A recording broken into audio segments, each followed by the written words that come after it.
Hello and welcome to the first of our Riot Rumble finals this week. This one from the Baron division to start us off. I am David Whimsy Wims. Alongside me is Celtic Tiger Brennan. We're ready for the first game of the week as it is We Rumble, You Crumble going up against the Flat Earth Society. Yeah, and these are two teams that have done really well throughout the division but have faced off before, and that's obviously going to be the big focus looking at this series as it starts. This is going to be Flat Earth Society's only loss in the tournament. They haven't lost a single game except against these guys. Managed to come through the winner's bracket after a team had to drop out. And on the other side, there was an upset against We Rumble, You Crumble, so they ended up losing, then beating that team to get themselves to the final. So looking like a really big series here that could go either way. Yeah, certainly. Throughout the tournament, there has been a lot of competition in the Baron division, and I mean, certainly both these teams have had their struggles at points, but they're the last two standing, and two teams that we expect to be pretty evenly matched, even though they faced off before, and it didn't go so well. Yeah, and I think that's the big thing. You're talking about how evenly the division has been matched. That's especially showcased when Control-Alt-Defeat managed to 2-0 the We Rumble You Crumble squad, then to be 2-0'd in response to get these guys into the final. So I'm expecting this massive series, especially looking at the teams as a whole. They have specific guys who can carry if given the opportunity. I'm looking to see that this game. Yeah, certainly. Like we've seen a lot of highlights from both these sides. We're going to start off actually just the specific player cards. A Red Herring, the mid laner for the Flat Earth Society here. Big impact player for this team. Yeah, and actually, it's really interesting because I was talking to the guys and they were saying they consider him among probably the top 3 mid laners in the division, which considering 20 of the 28 players from the Baron division put mid as their first preference is really impressive. Yeah, certainly one of the standouts here, and will look to have a big impact. You can see his champions, a lot of control mages, a lot of mages like to play around these team fights a little bit, so certainly it could be the big way that Flat Earth Society look to get to these wins. Yeah, but specifically We Rumble You Crumble could focus him down because he has this issue where sometimes he doesn't necessarily tilt, but he does kind of drop down. The team has to lift his mood up, which could mean they lose their focus, and overall this would improve We Rumble You Crumble's chances at winning, especially because their jungler looks so strong. Yeah, certainly the jungler for We Rumble You Crumble, Max the X. One of the star junglers, I think, so far in the Baron division here, was once again come up with some big performances for his team so far, and we'll look to keep that going. Yeah, and specifically looking at the game they lost, early ganks won that game. So Max the X, able to carry with the likes of Skarner for some reason, has been a massive pick for him, has actually been banned against him as well. We also see the likes of Lee Sin, a lot of early pressure, a surprising amount of early pressure coming from a Skarner as well, and from there they've managed to snowball a lot of their wins. I mean, it seems to be pretty diverse in what he can do, which is always very good, because sometimes you need that early pressure, sometimes you'd rather something maybe a little bit tankier, a little more focused towards the late game. Max the X has shown he can deliver in all those kinds of situations. Yeah, and even if you look at the stats, kill percentage of 81.8%, it's not surprising to see that this was the only guy who put jungle as both his preferred roles, was looking to only play jungle and excelled at it for that reason. Yeah, and excel he has, but still has one more series to go, as do both these teams. We'll see if they can deliver, if he can deliver. If both these players that we did point out do choose to be the big ones here, and certainly an interesting one. I mean, Flat Earth Society was thinking maybe there would be a sub-situation. They will actually be using Medroid as a substitute there, so we'll see how that impacts them as well, because they'll need to be bringing their A-game with the stand-in. Yeah, because Kengan played most of the games for this team in the support role, and the one they lost was with Medroid, so maybe they were looking to bring Kengan in, or maybe they've just practiced more with Medroid recently, so I'm interested to see whether they can turn around what was a loss into a win, maybe change up the comp a bit from what they played before.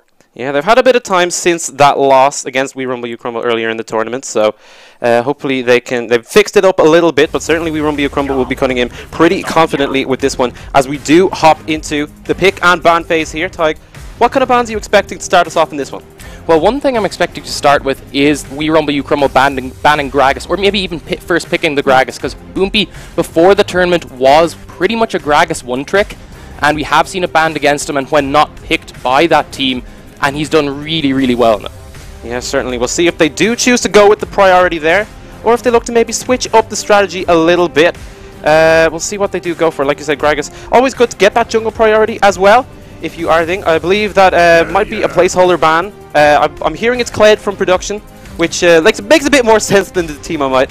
Yeah, especially because Arvel, not a Teemo player. He can actually be very annoying as a lane bully, but a little unusual to see in a more coordinated game. Not surprised to see the Kled taken out away from Arvel, though. Has been a massive split push player in general. Kled is something that he's practiced massively even in his own solo queue games, but has come out in this tournament as well. Yeah, certainly. A threat when a proficient Kled player does get the has hands on the champion, so it will be taken away. Gragas, Caitlyn, LeBlanc, the bans coming in here. Relatively par for the course. These are all pretty high priority picks that we would expect to be taken away up here in the Baron division. Yeah, I think LeBlanc in general, just a really strong mid laner that could take over a game. We were talking about how Red Herring or even Strike might try to turn that around against Red Herring to win their game early on. LeBlanc being taken off the board gives them a lot more chance to maybe punish their mid lane advantage. Yeah, certainly. We're also going to see the Cho'Gath ban, and we were discussing this because Cho'Gath specifically on this patch has had a huge impact, can be played in both the top lane or the jungle, and really good for his team. When he starts stacking all that health, comes very tough to deal with. Yeah, and I think really the Stone Plate with his ult as well, just this massive force to be reckoned with, as he could proc Stoneborn on everyone using his E. Just going to take that off the board. Odd to do so on blue side though, considering you could have first picked it. Maybe Max the X looking to take that away so he can pick something for himself that maybe he's happier to carry on, like this potentially Sejuani. Yes, Sejuani will be the first lock-in here for We Rumble, You Crumble. So, like I said, likely that going in the jungle here, but I mean, we did see a bit of Sejuani top lane before, so maybe it could be flexed there if they look to get a bit different about this one. The response will be the Orianna coming out here for Red Herring and looking for the Tristana as well, so immediately going for that mid lane and AD carry combo. Yeah, the one worrying thing here is Panic's playstyle tends to be very aggressive, and with Tristana able to rocket jump her way in, we've seen that not pay off multiple times, specifically for Panic, but for a lot of different players. I had him described to me as a wild turtle-like player, so that's something to be a little wary of when you're picking something that has that form of mobility.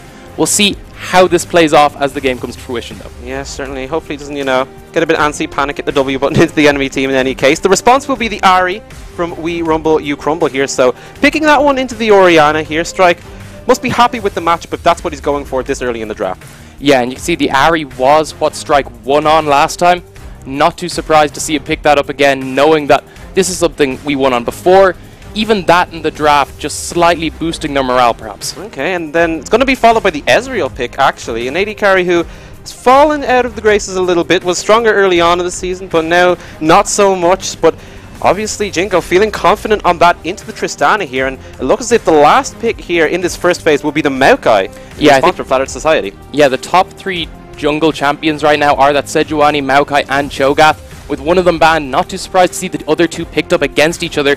Generally, I would favor that Maokai, though, for the engage and disengage potential. Yeah. So they have this massive team fight available to them with the Maokai, Orianna, Tristana. That's going to be something really difficult to deal with, especially as the game goes forward.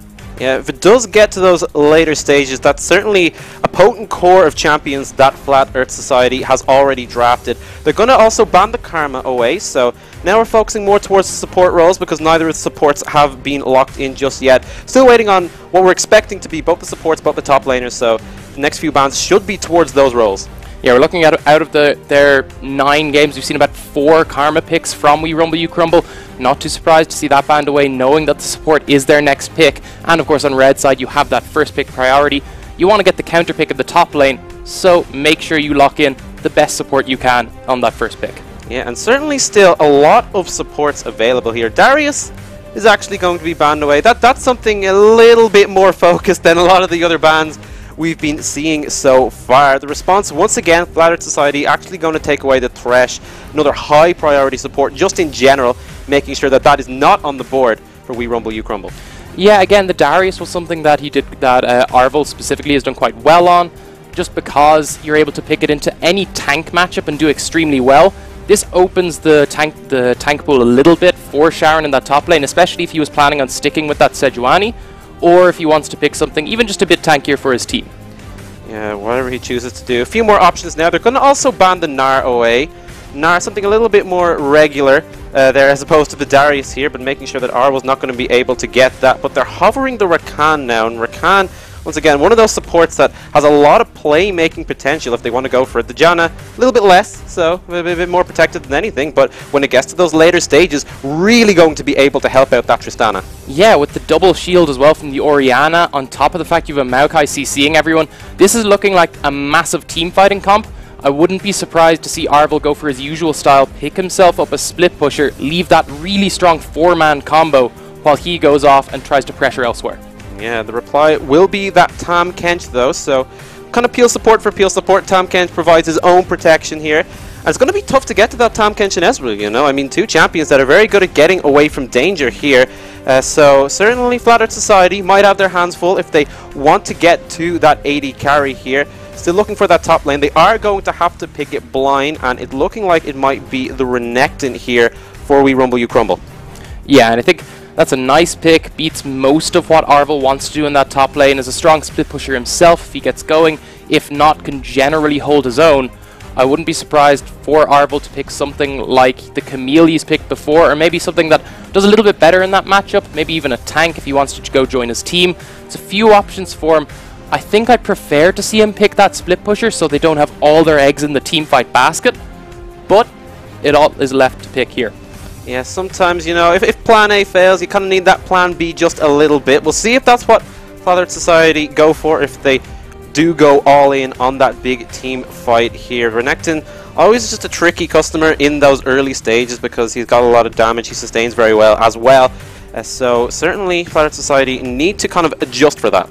Yeah, but I think with the addition of Bramble Vest, really good at avoiding some of that sustain on top of returning a lot of damage if you're going for that tankier build.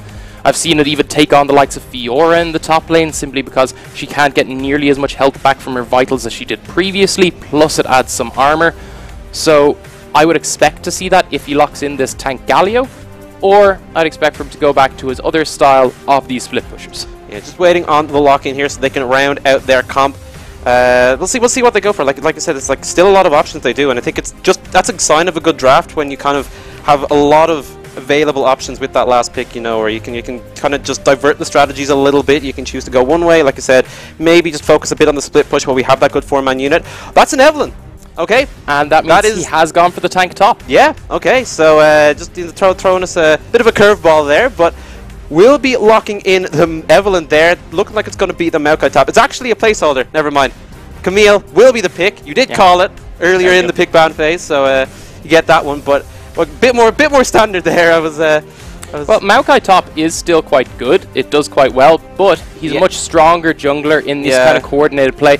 Does offer really pretty much guaranteed engages. The only person who can avoid it is that Tahm Kench eating someone away from it.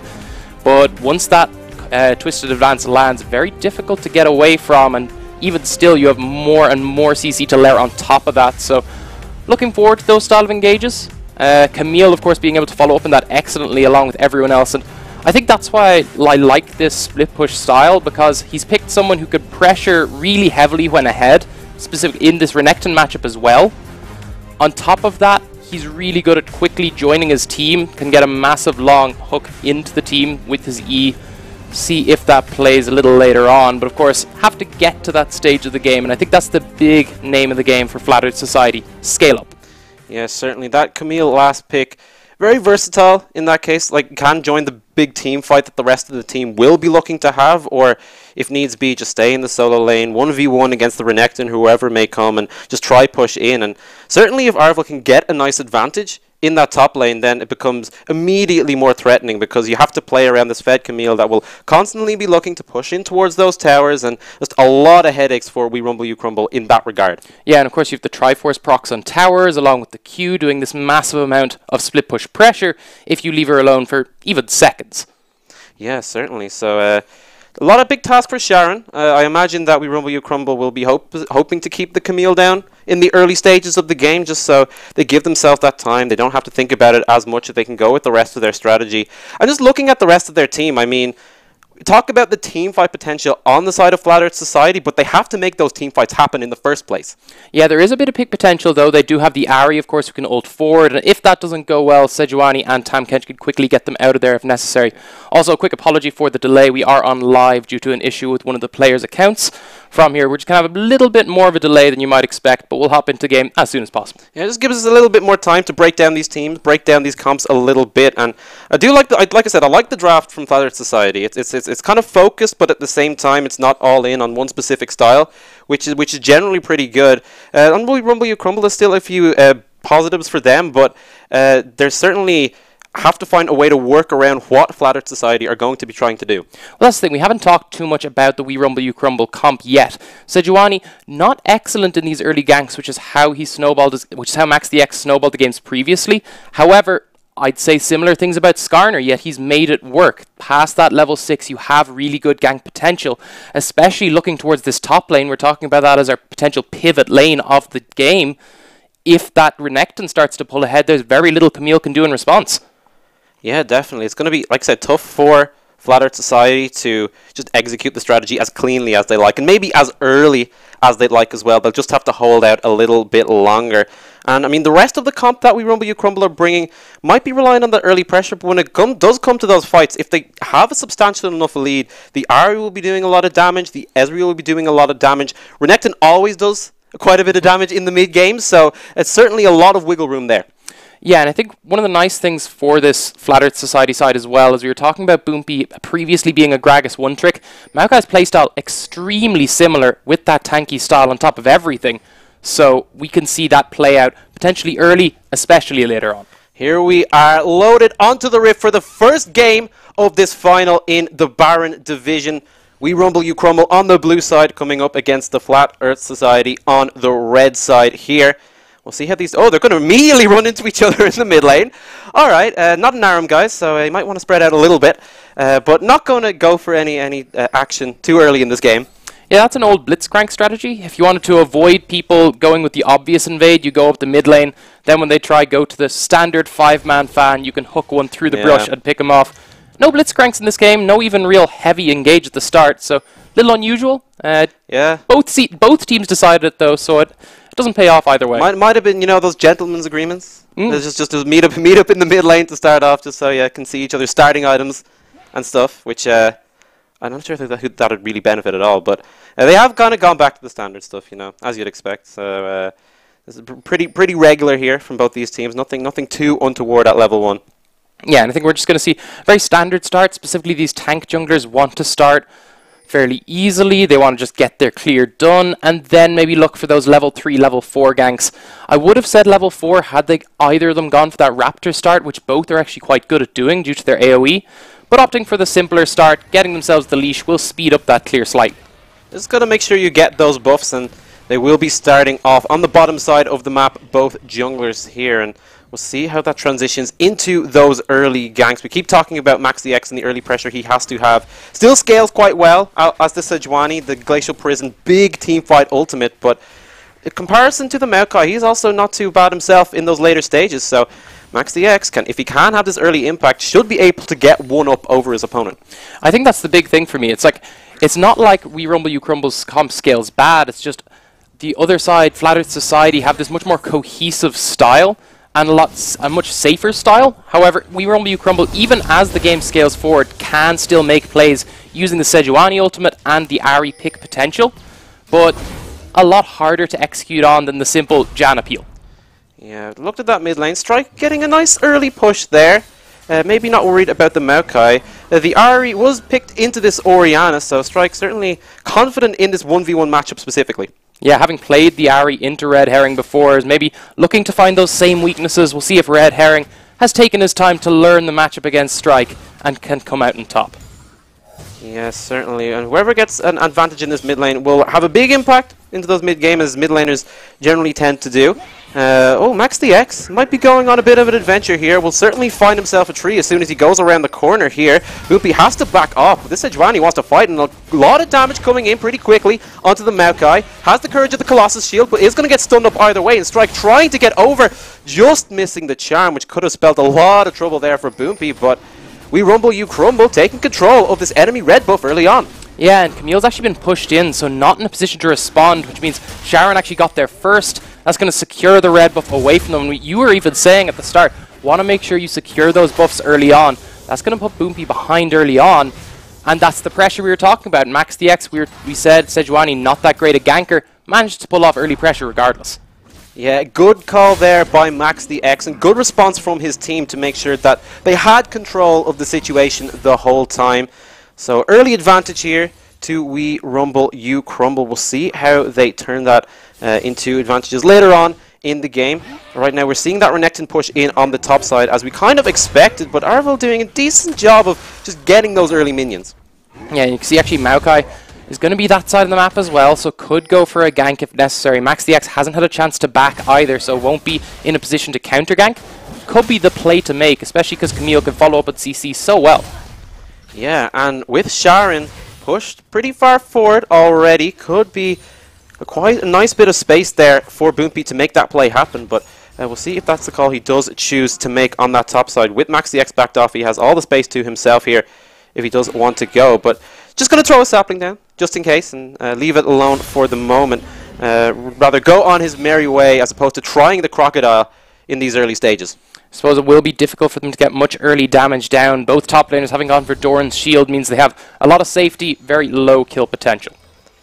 Yeah, definitely. It's going to be just a bit tougher to get through those extra tanky stats here. So choosing to leave it alone for the moment. Arvel going for a nice trade here. Good bit of damage onto Sharon, and he's going to keep it going. Sharon, though, he wants to try to turn this around. Gets a nice bit of sustain back with the Kuldamik, but even so, both top laners dropped a little bit low, but Arvel happy to go aggressive early on. Yeah, Sharon has a lot of sustain built into his Q, though. You can see him angling forward for the EQ combo, which could put him ahead. Yeah, Arvel, once again, going for that tactical sweep, just slowly pushing this in, and he's going to move a lot of minions to those tower, which puts Sharon in a tricky situation considering he's already down on CS. Yeah, and from there, it's not unexpected that he'd be down in CS because, of course, the lane is pushed in towards him. Should even out once he managed to get his hands in it, but does mean Arvel could pressure him that bit more as the lane's pushed in, and, of course, Sejuani just showed on the bot side of the map.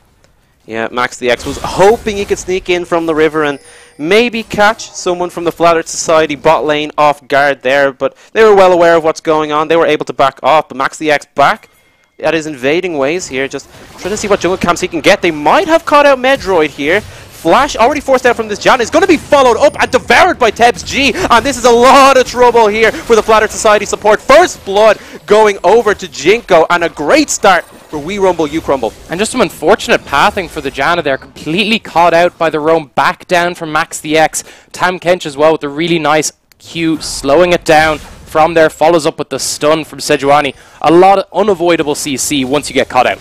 Once again, the team moving well in unison to catch a member of the Flat Earth Society off guard, and they are rewarded with first blood on their AD carry, which is always a nice start.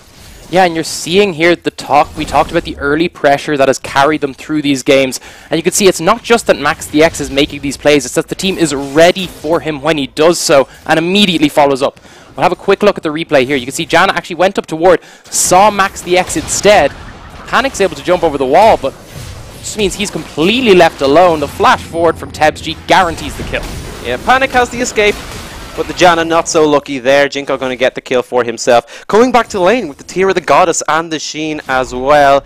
Spells a lot of trouble here for that bottom lane of Flat Earth Society. The Ezreal is at a pretty nice point early on. The one thing to say, though, he's about the only AD carry that can't use that buy to completely snowball the lane. Tristana, with that BF sword, can still turn it around if you don't play to your range. Yes, certainly. There's still a bit of options for Panic there. Because the Ezreal doesn't have like the flat damage, you have to go with that Tear of the Goddess. But even so, Sheen's always nice. Means that you're not completely behind, stuck in that Tear of the Goddess for the early stages. So Jinko has to be feeling pretty happy about how he started off here, and we'll see what they can do with it in this bottom side. And if Panic and Medroid can't respond, mid lane, both mid laners trading once again evenly. Strike and Red Herring. Nothing too crazy been going on so far, even with both mid laners at level 6. Just playing more of a wave clear game, and you can see there they're actually taking their time just between wave clearing to just all out trade and avoid minions altogether. Here comes the bait. Nature's Grasp going to come in, but Sharon already far enough away. However, Hextech Ultimatum is there, pops the Dominus in response. A lot of quick damage onto Arvel. Gonna see if he can get the Camille before he goes down. Flashing forward to try finish him off, but he can't get in range. Max the X is there though. He's gonna get it. Boombi trying to trade it back, but he cannot take out the Renekton. He's going to be stunned up by Max the X on the side. Just a couple more autos will do it, and Strike is there to deliver. Shockwave means nothing, because already 2 kills for We Rumble, You Crumble. You see the Q there from Nectar just saving him. Huge, huge play for these. Losing absolutely nothing, and now you can push into the top tower. You have the Renekton, you have a red buff. That's going to force something. Yeah, they can stick and push towards this tower if they want, but not willing to press their hand too much here. Will leave it alone, but they have to be thrilled with the 2 kills that they got there.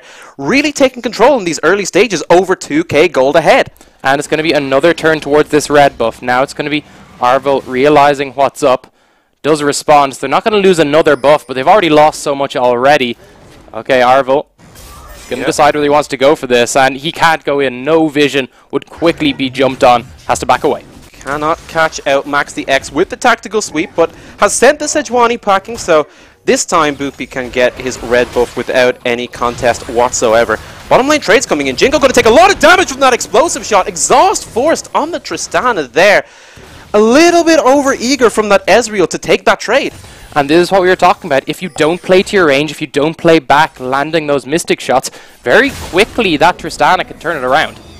Yeah, and turn it around, Panic did indeed, just taking a bit more control back in this lane here. Certainly Jingo and TebG will have to watch where they stand. Back to the top lane, Arvel trading pretty nicely against Sharon here. This Camille certainly showing that she can do damage in these early stages, but even so, last time he pressed for it a little bit too much. We Rumble, You Crumble were there to respond, so certainly Arvel will have to have that in the back of his head.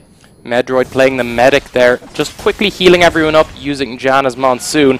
That's going to be Max the X and Boombi fighting out. Yeah, once again, Max the X wants to take this fight and has the early damage here onto this Maokai. Strike looking for the rotation over, but the members of Flat Earth Society close enough to that tower that they aren't too stressed out about that, but they are constantly responding, constantly on the back foot, replying to the pressure that We Rumble, You Crumble are bringing.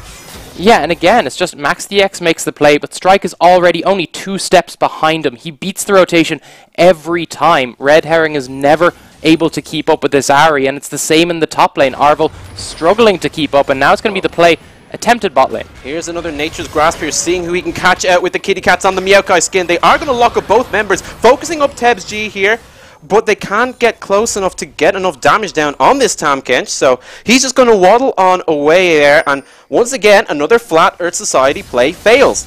Yeah, they just couldn't quite find the pressure to catch up with the Nature's Grasp, but even as it was, a very dangerous play to make when you're that far behind, as Nature's Grasp is such a slow ability. A lot easier to try make these flanks work, especially when you have the Janna for safety, but they're just too scared to play up because Max the X seems to be catching them every time they do so. Yeah, he has put on a click in these early stages. Abyssal Voyage, actually, they want the fight here, but TebG already very low, so he has to back off immediately.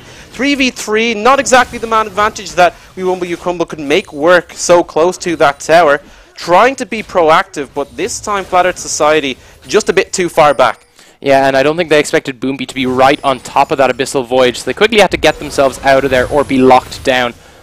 Ooh, that was pretty close there. Yeah, True Shot Barrage, nearly dropping the Janna, but Medroid gonna be still standing for now.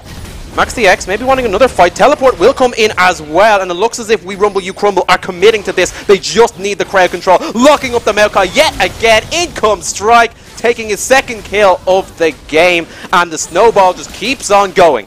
Yeah, and we see this. This is the pick potential. They're constantly able to play up, have Ahri follow it up, on top of the fact that Sejuani is able to play so far up in the jungle because you know that Renekton and the Ezreal and the Ahri are just ready to respond. Yeah, just crisp team play coming out in the early part of the game from We Rumble, You Crumble here. Going to be able to convert it into an Ocean Drake as well, so they have that little bit of extra sustain. We'll see what kind of use they can make for that, but looking to turn it into even more objectives over the next few minutes. Yeah, and we'll see if they can. They have shown that they're able to play around jungle pressure extremely well. See if they can convert that into a tower, and I wouldn't see why not. They have the damage and the champions for it. That Renekton's starting to scale up quite nicely into his mid-game spike. And even Sejuani, to a point with a Sheen, is going to do quite a bit of damage. Yeah, we've seen how much Max the X can do when he's going aggressive in the jungle. Even the Maokai just taking quite a bit of damage every time he runs into Max the X. So Max the X certainly knowing the extent of his champion, what he can do, and making good use of it, and is a big part of why We Rumble You Crumble have such a big lead so early on. Yeah, and we can see now Boompy actually means little tree, and he's left looking pretty little in comparison to this Sejuani, as just taking out the jungle in general. Like, Boompy hasn't found a single play. The one he attempted bot lane with the very far-reaching Nature's Grasp couldn't quite find anything, so see if they can follow up with more, but it looks like Max the X first. Max the X is perfectly poised here. Rocket Jump already used, trying to get to Panic. Nice Monsoon comes in. Will the teleport be completed here? It will. Arvel wants to re-engage. He just has to lock someone up here. But already We Rumble You Crumble on the retreat. Hextech Ultimatum will be popped. They are committing to the Sejuani, but Arvel taking so much damage, and he is dropped by Max the X. Now looking for Panic after this one. Be able to jump away with the Rocket Jump. Just going to be turned around again by this bottom lane from We Rumble You Crumble here. Couple more autos will finish off Metroid. Needs to get the Mystic Shot, but they are able to block up for the Janna. However, still no kills for Flat Earth Society as We Rumble You Crumble come out on top again. That's the second time Tristan has had to ult someone away, and has done so while they use heal and hasn't gotten the kill. So Panic just needs to avoid that trigger finger because it's cost them kills now twice. Yeah, just thinking he can finish it off, thinking he can get the execute in, but every time We Rumble You Crumble know how to keep themselves alive, mostly using that heal there to make sure Jinko doesn't go down. So 5-0 now as we hit the 15-minute mark for We Rumble You Crumble. They are keeping a complete clean sheet in this early game, and even only this part of the game, it's already looking kind of desperate for Flat Earth Society.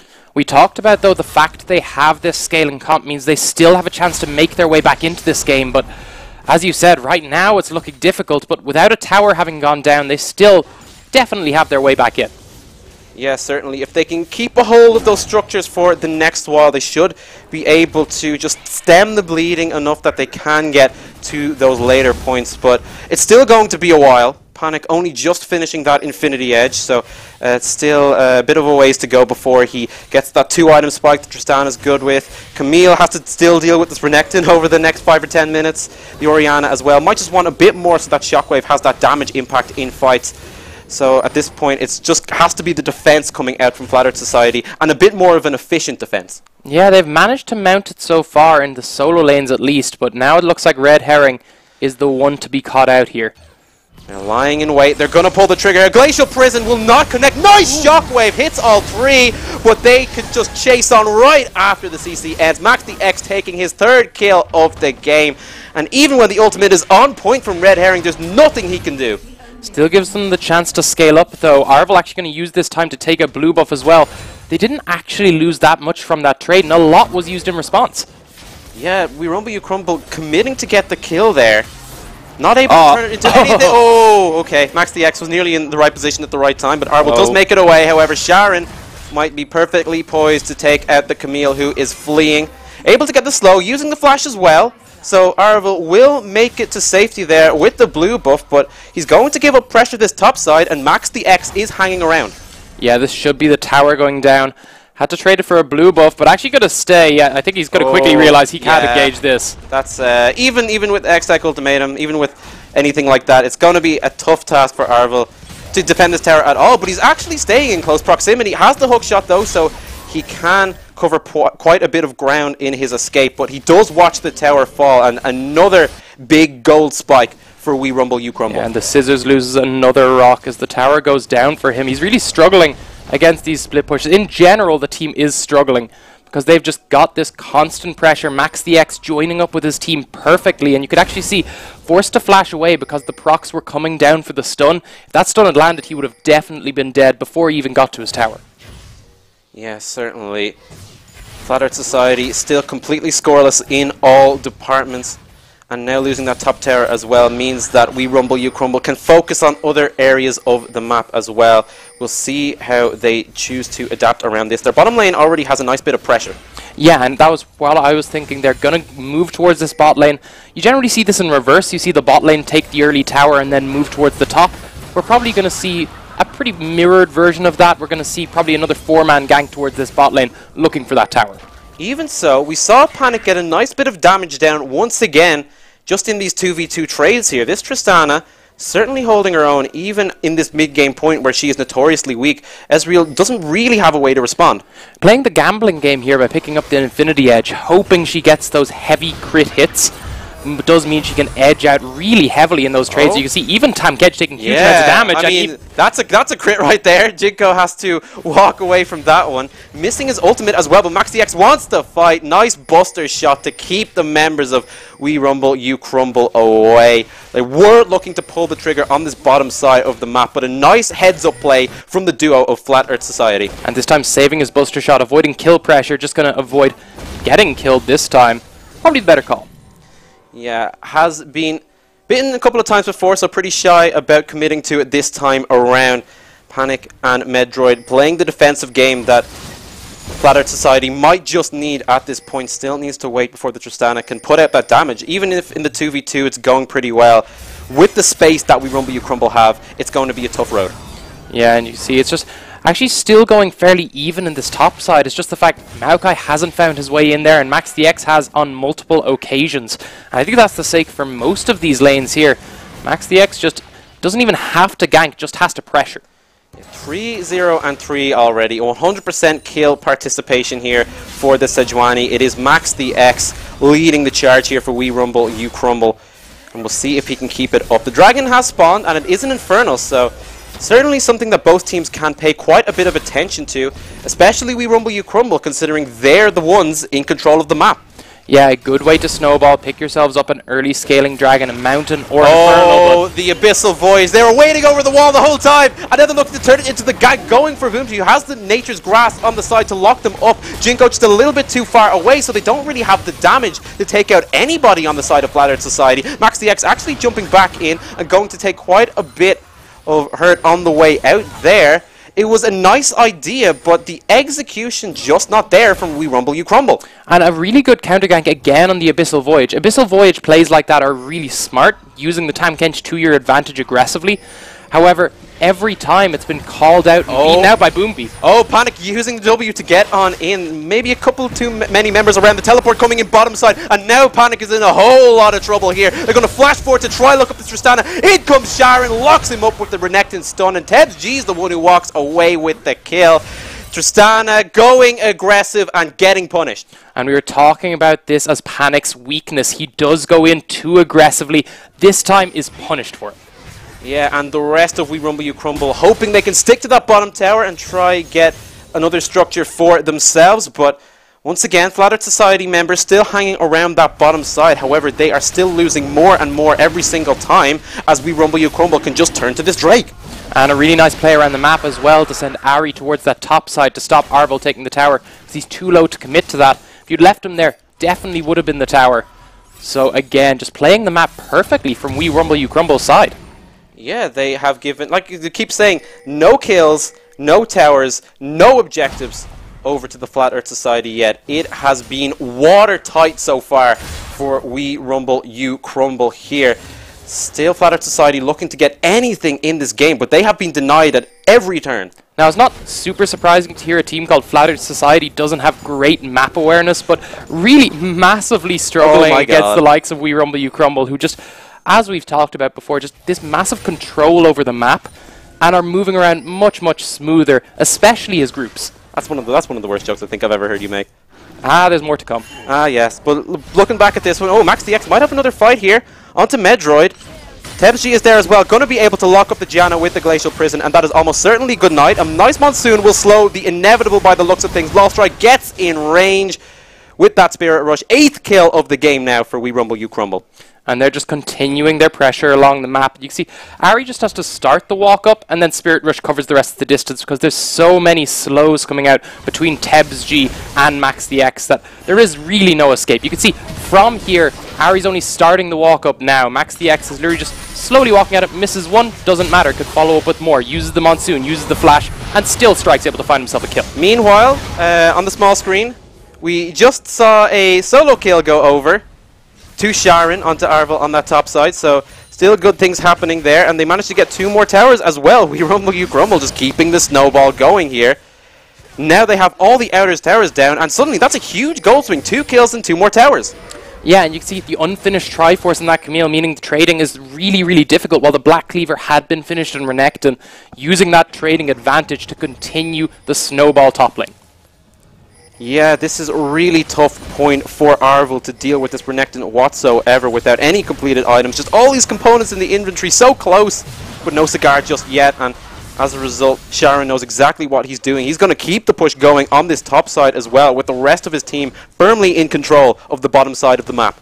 Yeah, I think they're backing off now, just going to use the advantage they got from that, the gold advantage, just to pick themselves up a little extra and come back, snowball it a little bit more. And you can see Boompy just trying to get what jungle he can while they're backing away, see if he can find himself any form of level so they can attempt to make this return. Yeah, it's been a tough game for Boompy so far. Ever since that early invade he was on the receiving end of from Max the X, he seems as if he's been constantly responding to everything that We Rumble You Crumble are bringing. The early ganks he tried didn't work out for his team, and now he's just trying to plug all the holes that his team as a whole are leaving here. And We Rumble You Crumble actually making the call for this Baron.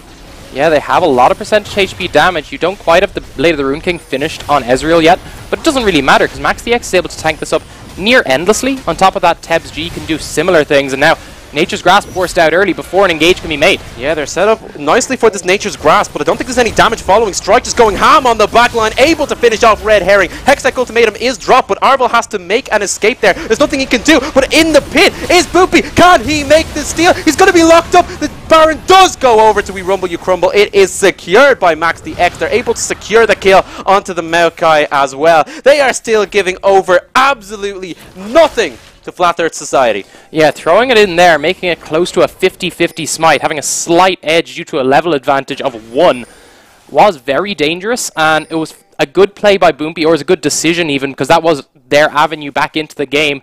Now with the Baron gone, it's looking like it's going to be a slow descent into a loss. They are already down 10k gold, and it is about to be a whole lot more here with that Baron buff, enabling the push coming out from We Rumble You Crumble. They're going to leave that wave alone for the moment. There's still a few towers outside the base that they can move for a little bit easier if they so choose.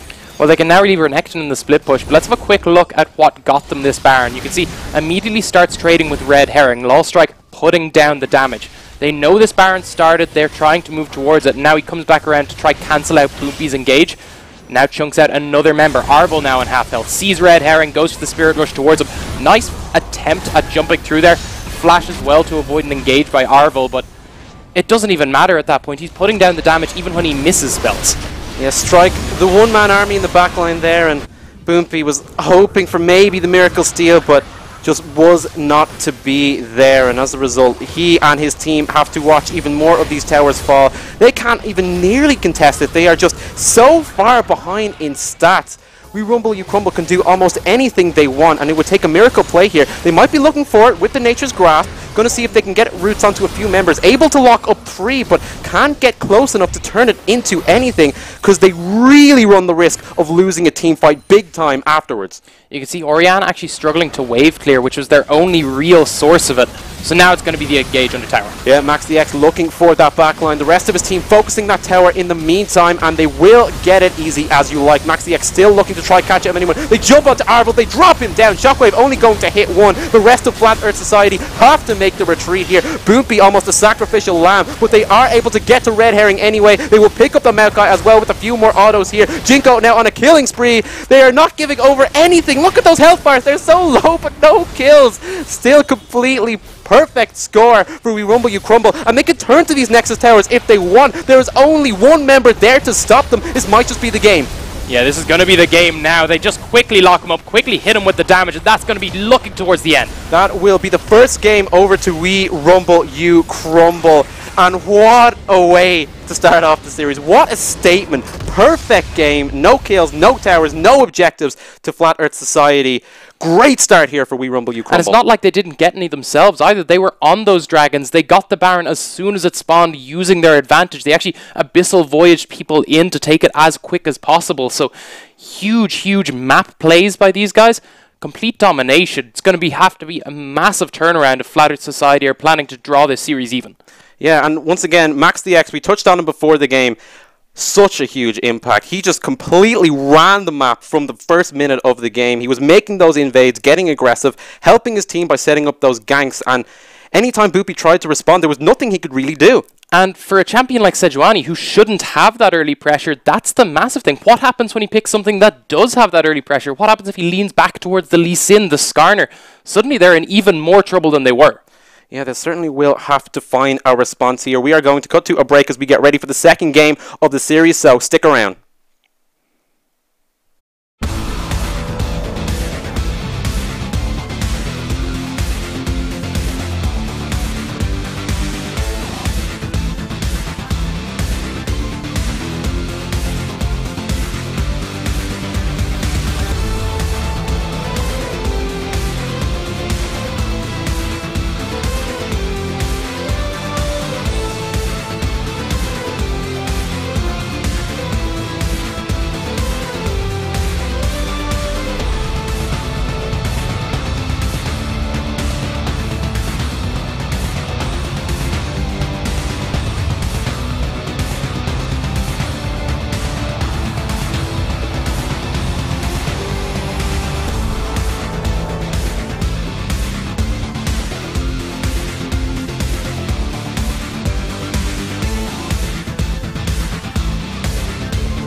Hello once again, ladies and gentlemen. We are back with the second game of this final from the Riot Rumble Baron division. Already 1-0 to We Rumble, You Crumble. And I mean, you literally cannot get a more perfect game one on their side. That was just completely clean. Yeah, extremely clean. You saw massive amounts of early pressure come down, and that's what won them their last game in that phase 1. They had this massive early ganks coming out. This time, they didn't necessarily have massive ganks. They had this massive invades, and then once the Sejuani hit 6, you had these 3-4-man invades constantly. Yeah, certainly. Max the X able to lead the team, the rest of his team as well. Just also good individual play just in general in terms of the lanes, but more importantly, the team play was just so good. I mean, it's been a long time since I think I've seen a team just dominate the early stages as a unit, as opposed to having individual performances, just the way that they were able to move together and constantly support themselves, able to turn it into kill after kill. I'd also say the amount of early pressure they put down with the comp they'd picked is so unusual. The only person you'd expect with early pressure is Renekton. Instead, they had Sejuani, they had Tam Kench, even Ezreal quickly following up on plays, which was really odd, but really refreshing to see. Yeah, and now it comes into it as we get to the draft. We thought that Flat Earth Society had a good draft for that game, but not really working out that time. Still, We Rumble, You Crumble able to punish in a lot of ways. So what kind of adjustments do you make at this point? And you have to bounce back as well mentally, but also in terms of pick and ban. I think the big thing was they picked this scaling comp, looking for the late game, and they never reached it. So you have to look at something a bit stronger early, maybe an early ganker, something that can at least not lose outright when someone invades you level 4. Yeah, sir, if they can, like you said, just maybe withstand the early pressure that comes from the We Rumble, You Crumble jungle. Could help them out a little bit, just let them to weather the storm early on. Maybe, as you said, a bit more focus on that early to mid game as opposed to waiting as it goes on, because We Rumble, You Crumble showed that they will take every opportunity that they can get to take control of the game early on. So we'll see if the response comes in. We Rumble, You Crumble. Will they stick? I mean, there's still a lot of ways they can go. They've shown they can play a number of different champions and a number of different styles. Yeah, and it just seemed that better understanding of where to be on the map dragged them straight into the lead that game, and it never stopped. Yeah, it certainly did not. We are here in the pick ban phase now. We're waiting to see which picks do these teams go for. Will the bans stay the same? Last time, especially in the first ban phase, they were like pretty just par for the course, exactly the kind of champions you would expect, but especially on the side of Flat Earth Society, maybe there's a few things they want to focus on now. Especially, I was looking towards that top lane. Arvel had a lot of his champions banned away in that second ban phase. Maybe pick him something like the Gnar, which is a little more comfortable into whatever matchup, just so he has that to try snowball, because Camille needed to get to that 1-2 item spike, and got there when his team was about 14-0 down. Yeah, it was just a little bit too late at that point, so Arvel maybe needing to be set up a little bit better for those earlier stages. Bans coming in, and so far we are 3 out of 3 for the same bans as last game from the same teams. Zac and Caitlyn going to be taken away by the Flat Earth Society. Kled once again denied from Arvel. Yeah, and I think that's the big thing as well. We have seen that what's really odd is that we've seen blue side bans that you'd expect to be first picks. We saw Cho'Gath last game was banned on blue side. This time Caitlyn, similar, something they could have first picked if they wanted to put priority in that. Maybe waiting for something else in the first pick. Potentially that Cho'Gath again, which we have to expect is banned here. Yeah, they would probably be looking to take it away on the side of We Rumble, You Crumble, as the Ahri is denied from Strike. Because again, he was able to rotate very early, even before at level 6, and using that Spirit Rush to get himself in good position. But you called it, the last ban is that Cho'Gath, so pretty OP champion, not going to be on the table this time around for Flat Earth Society, but still a fair bit available. Yeah, and I think the Ahri ban is good. It was one of the best champions for the quick follow-up and CC. Get rid of that early on just to avoid some of those invades, and then follow up by getting rid of the Sejuani that followed it. Yeah, making sure that there is no repeat performance for Max the X in this one, as the Sejuani is taken by the Flat Earth Society. But Thresh is the quick response from We Rumble, You Crumble. Gonna set up Tebs G on a bit more of a playmaking support. Yeah, and we saw that banned out in ban phase 2 last game against them. This time they decide, okay, they're gonna ban that, let's pick it up before they can do so. Yeah, being on red side, you can kind of get a few more of those early picks in to dictate the flow of the pick ban phase, so making sure that the supports are high priority this time around, and once again hoping to go with the Tristana. They were facing into the Tristana last time, the Ezreal for Jinko, but now he's able to take the champion for himself. I think one of the big things this does is it gives that bot lane a little more early pressure, because last time they were the ones who had to play very far back until the Sejuani, until the Ahri roamed down to them, and then Tahm Kench was able to make the plays. This time they're going to be able to make their own plays without a necessary 4-man gank. So that is the Jhin coming in, and Jhin, a champion who a big deal has been made of since the most recent lethality changes. Yeah, I think he's been a massive beneficiary of them. He has done really well along with Misfortune, is able to rush that Yumu's Duskblade Rapid Fire Cannon 3-item combo and just destroy people from massive range. One of the nice things I like about this, though, is the utility it provides even when behind will be nice if they do so again. Yeah, I'm surprised it actually got through last time, considering just how there's been so much talk of how strong the champion is, and Flat Earth Society making sure that they get it this second time around. Gonna combine it with the Nami in the bottom lane as well, but looking like the response will be the Maokai here from We Rumble You Crumble. So once again, these teams almost trading picks here, swapping junglers this time. Yeah, and bot lane's close too as well. So I do like this bot lane. Nami Jhin quite good. Is of course prone to being ganked. You lack a lot of mobility. Pre-6 you don't even have the tidal wave to attempt to disengage, so a lot of danger considering the way the last game went. But now that they have the Sejuani and against the Maokai, maybe feeling a little more confident. Yeah, we saw Boompy himself struggle for those early ganks on this Maokai even after level 6, so they're not able to really turn it around. But bans coming in once again. Darius and Nar denied from Arvel. LeBlanc taken away again by the Flat Earth Society. So they're not punished for leaving it open for the first rotation this time around. They're going to take away the Orianna as well. So a lot of mid lane bans for Strike here. We'll see how far he has to dig into the champion pool. Wouldn't be surprised to see something like Syndra or Taliyah picked up here. Could do quite well. Or just leave him the counter pick. Pick something top lane that's relatively safe. Again, that Renekton can win most of these matchups because you got the Nardarius ban again. Yeah, and it looks like they might just go back to what they tried the first time around with this Renekton. Will be locked in, so taken this time by We Rumble You Crumble yet again. Flat Earth Society now do have that counter pick in the top lane. Will be blind picking their mid laner though. So we'll see what Red Herring does choose to go for. Yeah, going to be that Anivia. So looking at more scaling champions. Dangerous considering the way the last game went, but maybe looking to play it. Maybe they have a new plan. They're planning on playing the early game safer. Maybe they think without the Sejuani they'll be able to edge out in the early game and avoid being so heavily pressured. See if they go for the same matchup top lane. Again, just really odd considering the way it went. But I mean, they must have a plan. They have subbed in their support. Maybe that's the edge they need. Yeah, Kangan will be taking to the bottom lane this time around. Camille will be the last pick here for Flat Earth Society. Once again, this exact same top lane matchup as one time. No swapping between the teams like there was in the jungle. Renekton against Camille. Arvel hoping for a better run this second time around. Yeah, I think that's definitely it, because we saw the lane was a bit back and forth, but edged out slightly early by a gank meant that from there he struggled to make his way back into it. And at the end of the day, it was Renekton only got one kill on him. From the rest, it was all just ganks and massive roams around the map. So Arvel may be saying, okay, if you guys could just hold this time, we do have another chance to make it ahead.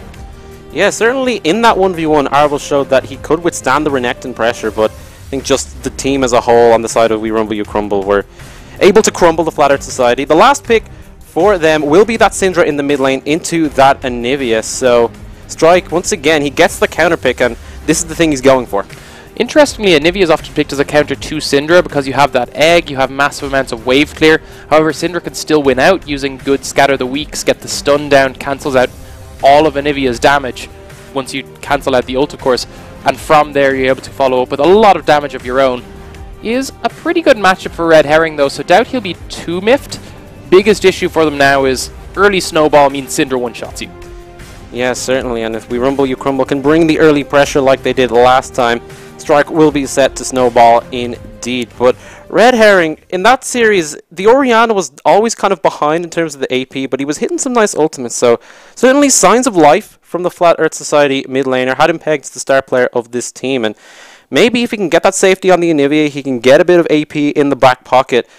Could be quite a potent threat, the kind of threat that the Flat Earth Society need. The big thing for me is what they really lacked when these rotations were made was wave clear. They had no safe wave clear. This time Anivia is able to play a little further forward, get the ult down, and suddenly there's no wave to deal with. that might make it a little easier to avoid these rotations and punish rotations as well, as you can push in the wave really quickly.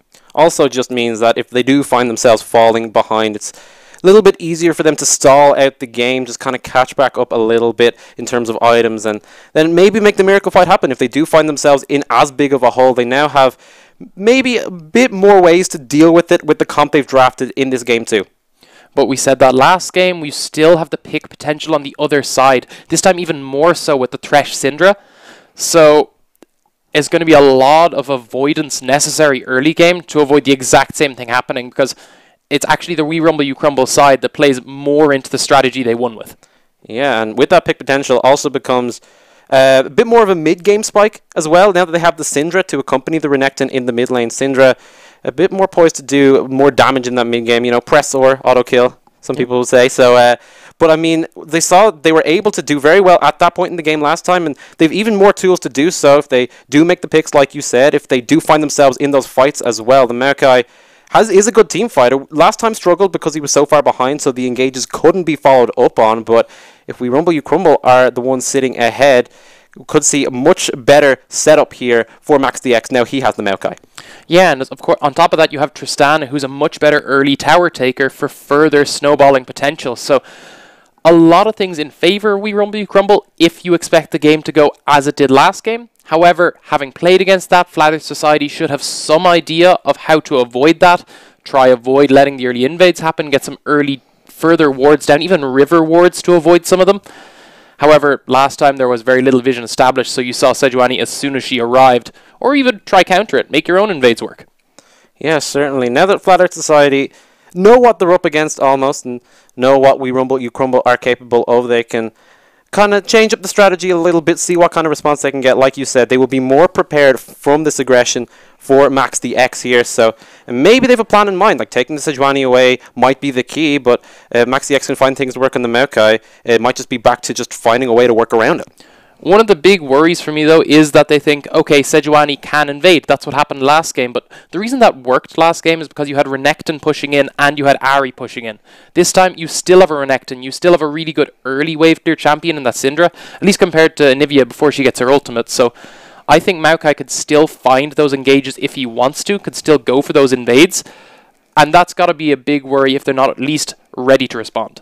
Yeah, they certainly will need to be ready to respond, because Max the X ran the game in Game 1. Will be maybe hoping for a repeat performance on another tanky champion that you wouldn't expect to have that kind of early pressure, but he proved us wrong last time, so maybe looking to prove us wrong again. And if his team are as quick on the mark to respond to the early aggression that he's going for, then We Rumble You Crumble could find themselves sitting pretty once again.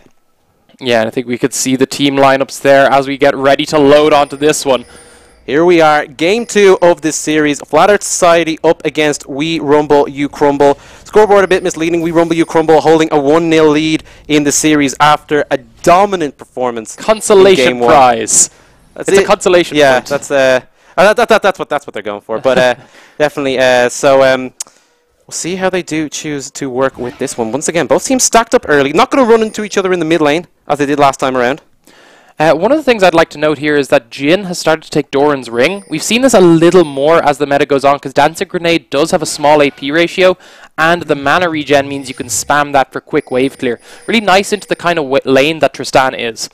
Yeah, we've seen a few more people go for that Doran's ring start on the Jhin recently, and it does help him out in certain cases, even if you are maybe a little bit shorter on that early AD. It does help you with that mana regen, so we'll see if Panic can make it work last time. We saw in the 2v2, just in the Soul 2v2, that Panic and Medroid, the previous combo, now they have Kengan back in, the starter of the team, Panic was able to do quite a bit of damage, even when they'd given over the early kills to the bottom lane of We Rumble You Crumble. So certainly confident to go for these. Maybe a little bit overconfident on the Tristana in a few cases. The Jhin has no way to find himself ending up in the enemy team this time around, so Panic might be looking for a bounce-back performance in this second game. Yeah, and we see that now. Actually, I like this from Boompy. This time going for the clear, I would have preferred the first time to see. They're actually going to go for the Raptors start and get a bit of a super leash going. And looks like, they're actually going to super leash at the other side as well. They're going to hand it over to the Sapling. A really nice start for both sides. Oh, Okay, Sapling did get it, just about there. I thought the damage came in previously. Might have left it a little short, but we Rumble, you crumble. Know what they were doing. Setting up their jungler for a nice early start here, but Boompy leaving a couple of Raptors there himself. They just left the big Raptor there, decided it's not worth the time taken to clear it. Actually, just looking to avoid the same invade he had last time, going to run straight to that buff, make sure that's secured, and then maybe run back towards his wolves. Yeah, he's just going to make sure he can clear as quickly as possible. Max the X already on that second buff here. We just like the Sapling start, and the way his team were able to pull it off means he can get around that jungle quite quickly here. Might be looking for the early invade. He's going to go over the wall once again, but might be turning his attention towards the top lane. Arvel already pressed pretty far forward. And they're going to be able to bait it in, actually, if they keep going. It's Sharon playing it forward. Yeah, just has to see if he can get the stun hookshot. It is followed by the twisted advance, but it was under the tower. Max the X cannot get to the Camille to finish Arvel off. Had that hookshot, using the flash as well to get to safety. Yeah, and that was pretty much the max range you can get in that hookshot. Got him right under tower, and well played by Arvel to survive it, but early on saw that he couldn't go for the invade, so decides he'll quickly run towards that top lane, which is almost in an excellent spot for him. Yeah, has to use the teleport to get back to lane as well. So in terms of summoner spells, early advantage to Sharon here. Arvel will be hoping he can fight back, but that Maokai is still on the top side of the map, so has to be cautious. Yeah, and that's what they've actually put some early vision down, so now it's going to Max the X. Yeah, Arvel has no flash this time around. Once again, twisted advance right on time, but the Camille can just get so far away with the one ability that they can't really follow it into a kill. Max the X making sure that Arvel is kept away from the wave a little bit longer, but this early focus onto that Camille not really working out for We Rumble, You Crumble. On the attempted bubble, it's going to be the 5 Yeah, meanwhile a gank at the bottom side from Boompy trying to get onto Jinko using both summoners, now turning towards Teb's G, but they cannot get close enough. They have both summoner spells from the Tristana, but that's all they're getting. Okay, now it's going to be the trade top lane as well. Yeah, Sharon drops so low. Arvel goes back in and gets the first blood. He solo kills the Renekton. Meanwhile, bottom side, Flat Earth Society able to take out Jinko. 2 quick kills for Flat Earth Society, where they could find none last game. They might be giving up one over here. Heal to Boompy, not enough to get him out alive. Tebs G will trade one back, but Flat Earth Society needing something after getting crushed game 1, and that is exactly the kind of start they'd like. Yeah, but now it's going to be the bot lane. They do have the double buffs in that Thresh, but not the person you wanted on, especially considering it's a solo kill. And now top lane again. Yeah, Sharon using the TP to get back, but cannot lock up Arvel. Using the hook shot again to get to safety. The ultimate escape tool for this Camille means he can stay just fine. And going back to this 1v1 on that top side. As soon as Max the X leaves, Arvel sees his opportunity. He looks forward, starts the trade with Sharon, who's starting to be baited in here by Arvel, who's now gone full health. Uses the passive for that bit of armor. Sharon tries to play around. The Q actually lands on a minion where Sharon thinks he has the edge of the trade, but Arvel just able to sit on top of him, and once he sees that that doesn't heal him up enough, quickly hookshot straight back onto Sharon. Yeah, and then we saw just quick but look back to that bottom lane. Boompy able to be the one with the early pressure this time around, taking the Sejuani pick for himself, and he is making it work. Not with the invades that Max the X had on that champion in game 1, but by making these early ganks happen. Yeah, and the big thing as well, it's actually a complete reverse. Is okay, quickly Jinko. Bubble will connect even if the Deadly Flourish did not, but they don't really have the damage to burn through this Tristana or the CC to keep her in place, so just going to leave her alone right now. But Panic now reunited with Kengan, a lot more confident in these trades. Yeah, and you could see that it's a complete mirror of the last game in the sense that Maokai went for this gank that didn't work out, actually ended up with the top laner going down on his side. And on the other side of the map, Sejuani makes the gank work. So complete mirror of the early game and last game. See if they can have anywhere close to the perfect game that the other side had. Yeah, Arvel once again going back in for these trades as Sharon clears the ward. This Renekton is going to be a lot more wary of the damage coming out from Camille. Arvel having the early impact that he would want here. Strike able to hit the stun, not level 6 yet. There is actually level 6, the ultimate is available, not looking to pull the trigger. Another gank coming in bot side, this one from Max the X here, looking for Panic, and the Jin just way too far forward to make an escape. Jinko will be the one who gets the kills as We Rumble, You Crumble strike back. Yeah, and they find their way back in. A lot of patience there from Max the X. Waits in the brush. Jin walks just slightly too far forward, and the lockdown comes quickly. Lot of early action in this game so far. 6 minutes in and we are already 2 kills apiece. We Rumble, You Crumble having the slight edge on gold after it all breaks down here. Max the X and Tebs G once again This jungler going back to his invading ways, although this time only really for vision, and quite a bit of defensive vision in response from the Flat Earth Society. Both top laners level 6, both top laners looking to trade here. Sharon coming out almost on top with the Hextech ultimatum down.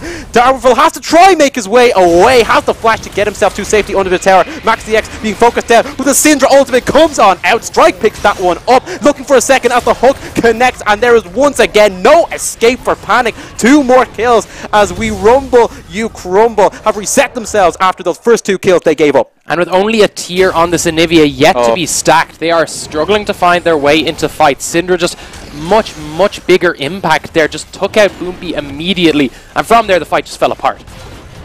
Yeah, the early damage coming out from We Rumble, You Crumble to good effect in that fight, and they're looking to turn it into a Mountain Drake for themselves. So when it does come to those objective takes, when it does come to burning down those towers, going to help out them quite a bit, especially that Tristana. Yeah, you can see actually going to save the smite there in Max DX. Not necessary because they know there's no vision. It's completely uncontested. Quickly pick themselves up that, and now Max DX going to go back for further snowballing potential. Yeah, after giving up those first 2 kills, We Rumble, You Crumble have made a lot of nice moves to get themselves back on top in this game, and we'll see if they can keep the ball rolling. Flat Earth Society have to have been emboldened by the solo kill they were able to get top lane, the kill they were able to get on the bottom side of the map, the early pressure coming out from this Sejuani, but not phased were We Rumble, You Crumble, able to find the right responses. I do like that he's gone for the Sheen again on the Maokai, a little unconventional there, but will mean he has another extra trading power when it comes to these fights, which he seems to find himself in more often than you'd expect a tank jungler. Yeah, well, Max DX, the whole series long, has been looking for these fights whenever he can find them.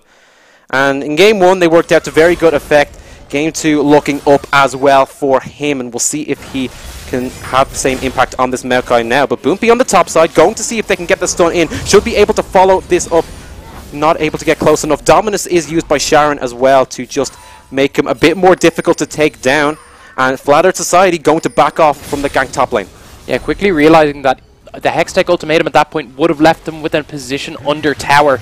Would have been very difficult for them to dive. And of course, with Max DX not showing on the map for these guys, dangerous. Oh, here comes the Hextech ultimatum as they go for round 2 onto Sharon here. No ultimate for the Renekton. Able to lock him up under the tower. Glacial Prison will be used as well, but they cannot get close enough under the tower. The Renekton just too tanky to take down. And with Max DX close by, there is no hope of a re-engage. And once again, Flat Earth Society not able to make the gank pay off. This time they put down some vision so they knew that Max DX wasn't in position to go for it. But still, the Hextech ultimatum ending too quickly for them to kill him without the tower's help. Once the tower came through, they just had to back off. Yeah, We Rumble, You Crumble. Not losing any more in this top side for the moment. Sharon still wary of the damage this Camille can put out, and Boompy trying to keep the early pressure on the Sejuani. The early ganks worked out pre-level 6, but not able to find anything since then. And looks like we're going to just reset a little bit. Bottom side, push coming in from Jinko and Tebs G to get the wave to the tower. These AD carries pretty even, but 2 kills on the Tristana, always a good sign when you have a scaling AD carry like that. And you see scaling going to be attempted in the mid lane as well, as Red Herring actually just built Merc Tread's tier, just trying to avoid, I'm going to wave clear and I'm going to not die, and hopefully that's enough. And we'll see if it is, because so far it at least helps that this Syndra isn't hard snowballing. They had that one fight that she did quite well in, but since then, as being able to, they're just keeping her down, not going to lose a huge amount, and from there, Nivea scales up quite nicely. Yeah, paying a lot of respect to the damage from the Syndra. Jinko could be caught out, but nice Lantern means that he is just fine for the moment. Tebji able to bail him out, and he can once again step forward, but Boompy is close by, so we'll need to watch out for this Sejuani gank that might come in. But Panic and Kengan playing far back means that it looks as if Flat Earth Society don't want to really try and take out that bottom lane of We Rumble, You Crumble. Yeah, and now we see the Camille Renekton matchup we were used to from last game. Hard to get mass amounts of kill pressure either way, because I think Arvel is finding better trades, but with the Dominus and the heals constantly coming out from the Kul the Meek, really difficult to consistently win out in those trades. Sharon able to just sustain fine in the top lane. Max DX and Boopy 3v3. both camped out in his bottom side. Both teams want to go aggressive, but it's Tebji with the flash blade to start it off, and they have a lot of damage onto Panic right off the bat here, seeing if they can take out the Jhin, and take him out they will. Max the X with the kill, and Lost Strike already on the rotation, flashing forward to see if he can get the sphere set up for the stun. Max the X following under tower, lands it onto the Nami. Couple more autos should do it. It is Strike who gets the kill for himself, using the ultimate as well. Max the X actually the one with the kill credit. Here comes the team play from We Rumble You Crumble as they get 3 in the bottom lane. And it's Lost Strike again with the perfect rotations to follow up these plays. He is ready with his teams. Him and Max the X control the map. Complete control from this jungle mid combo. They turn it into the first tower as well. We'll look at the replay. 3v3 bottom side with Tebji with the great engage. Yeah, the flash play just knocks that Jhin into a guaranteed engage from Max the X. From there, just the CC alone destroys him in terms of damage.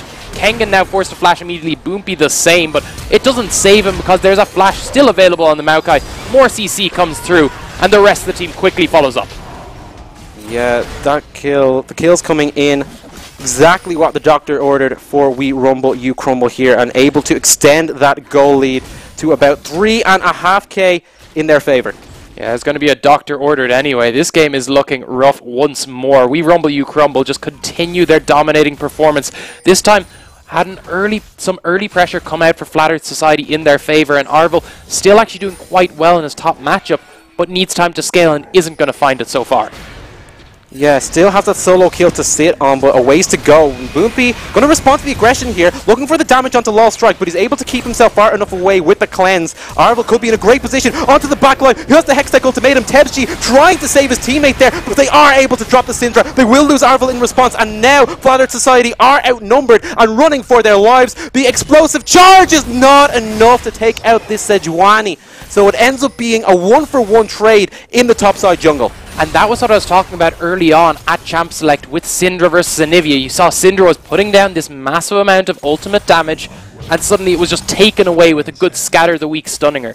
Then you have it on a massive cooldown, does come back for the end of the fight, so they go 1-for-1, but still really shuts down a lot of the damage she needed. And Strike getting jumped on and caught out there, but once again, We Rumble You Crumble with the rotations to make sure they have the response. Sharon alone in the bottom lane, popping the Dominus actually. Might be looking to get a bit aggressive and was able to get a bit of trade damage onto Panic and Kengan. Tidal Wave will be used to slow down the members of We Rumble You Crumble that are coming into this bottom side. Flash forward from Sharon, and that is Kengan going down. We Rumble You Crumble happy with the 1 kill as they send the Flat Earth Society packing. There was no boots on that Nami. That's why she looked so slow in comparison to the tier 2 boots of Renekton, who just ran her down. And now it's going to be mid laners. Red Herring could be caught out here. Has the Glacial Storm down and a bit of damage onto Lost Strike. Looking to finish it off, but in comes the Curtain Call. This Syndra in a lot of trouble. Jumping in to get the blocks. Lantern's there as well. Glacial Prison will be blocked up. They're going to hook in the Sejuani to try continue to fight for We Rumble You Crumble. And there is no escape for Boompi to get out of this one. Jinko just Goomba stomps him with the rocket jump. 10th kill on the board for We Rumble You Crumble. Looking to transition straight into the Infernal Drake. An elaborate bait there, just going low enough on Lost Strike. Syndra baits in the Sejuani, guarantees them an Infernal Dragon. An elaborate bait, a red herring one could say, as they take another kill for that one, and the Drake off the back of it, keeping this ball going. They are going to scale so well with these extra stats. They have the Mountain Drake for the objectives, and now the Inferno means that their carries will be doing even more damage. Oh, double buffs. Hey. Red Herring's back into it, finds himself a red and a blue. Gonna quickly find his way into pushing these waves for longer now. Maybe looking towards that scaling if he can get that Roa, if he can get that Abyssal, not Abyssal even. Needs that Archangel Staff, and maybe find their way back in with some more pushing power in the form of this Rift Herald.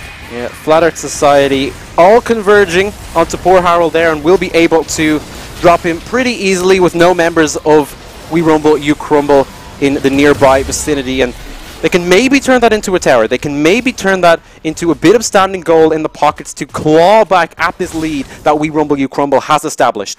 And you can see here, here's the replay of the pick. You can see Lost Strike this time. This is actually going to be the pick onto the Sejuani. Red Herring tries to take the trade, is completely out of mana at this point, so is already looking like he should go down. Curtain Call actually almost takes out Lost Strike, but the jump forward would have secured it even if it had been aimed perfectly. And now Sejuani tries to engage on the backside, but quickly finds herself in a 1v5. Yeah, Boompi just maybe a little bit overeager to try finish off the kill. It can always be frustrating when someone gets out so low, and that time paying the ultimate price there, giving over his life once again. Arvel on the end of a pretty nasty trade on that top side, and Max the X is in hot pursuit here. Is the hookshot available? Flash forward, twisted advance, going to lock up the Camille, and they should be able to drop him. Hextech ultimatum, able to slow down a little bit, exhaust as well, but it is not nearly enough. Sharon takes the kill. However, Flat Earth Society popping that Rift Herald in the mid lane. You saw the Twisted Advance actually cancelled the second part of Hookshot, so wasn't able to make the usual escape on Camille, and now Rift Herald's going to struggle to have as big an impact as you expect. The stun on strike at the back, able to flash away from the deadly flourish, and from almost immediate certain death there. Strike once again living by the skin of his teeth. The last 2 times he's been so close to going down, but makes it away again.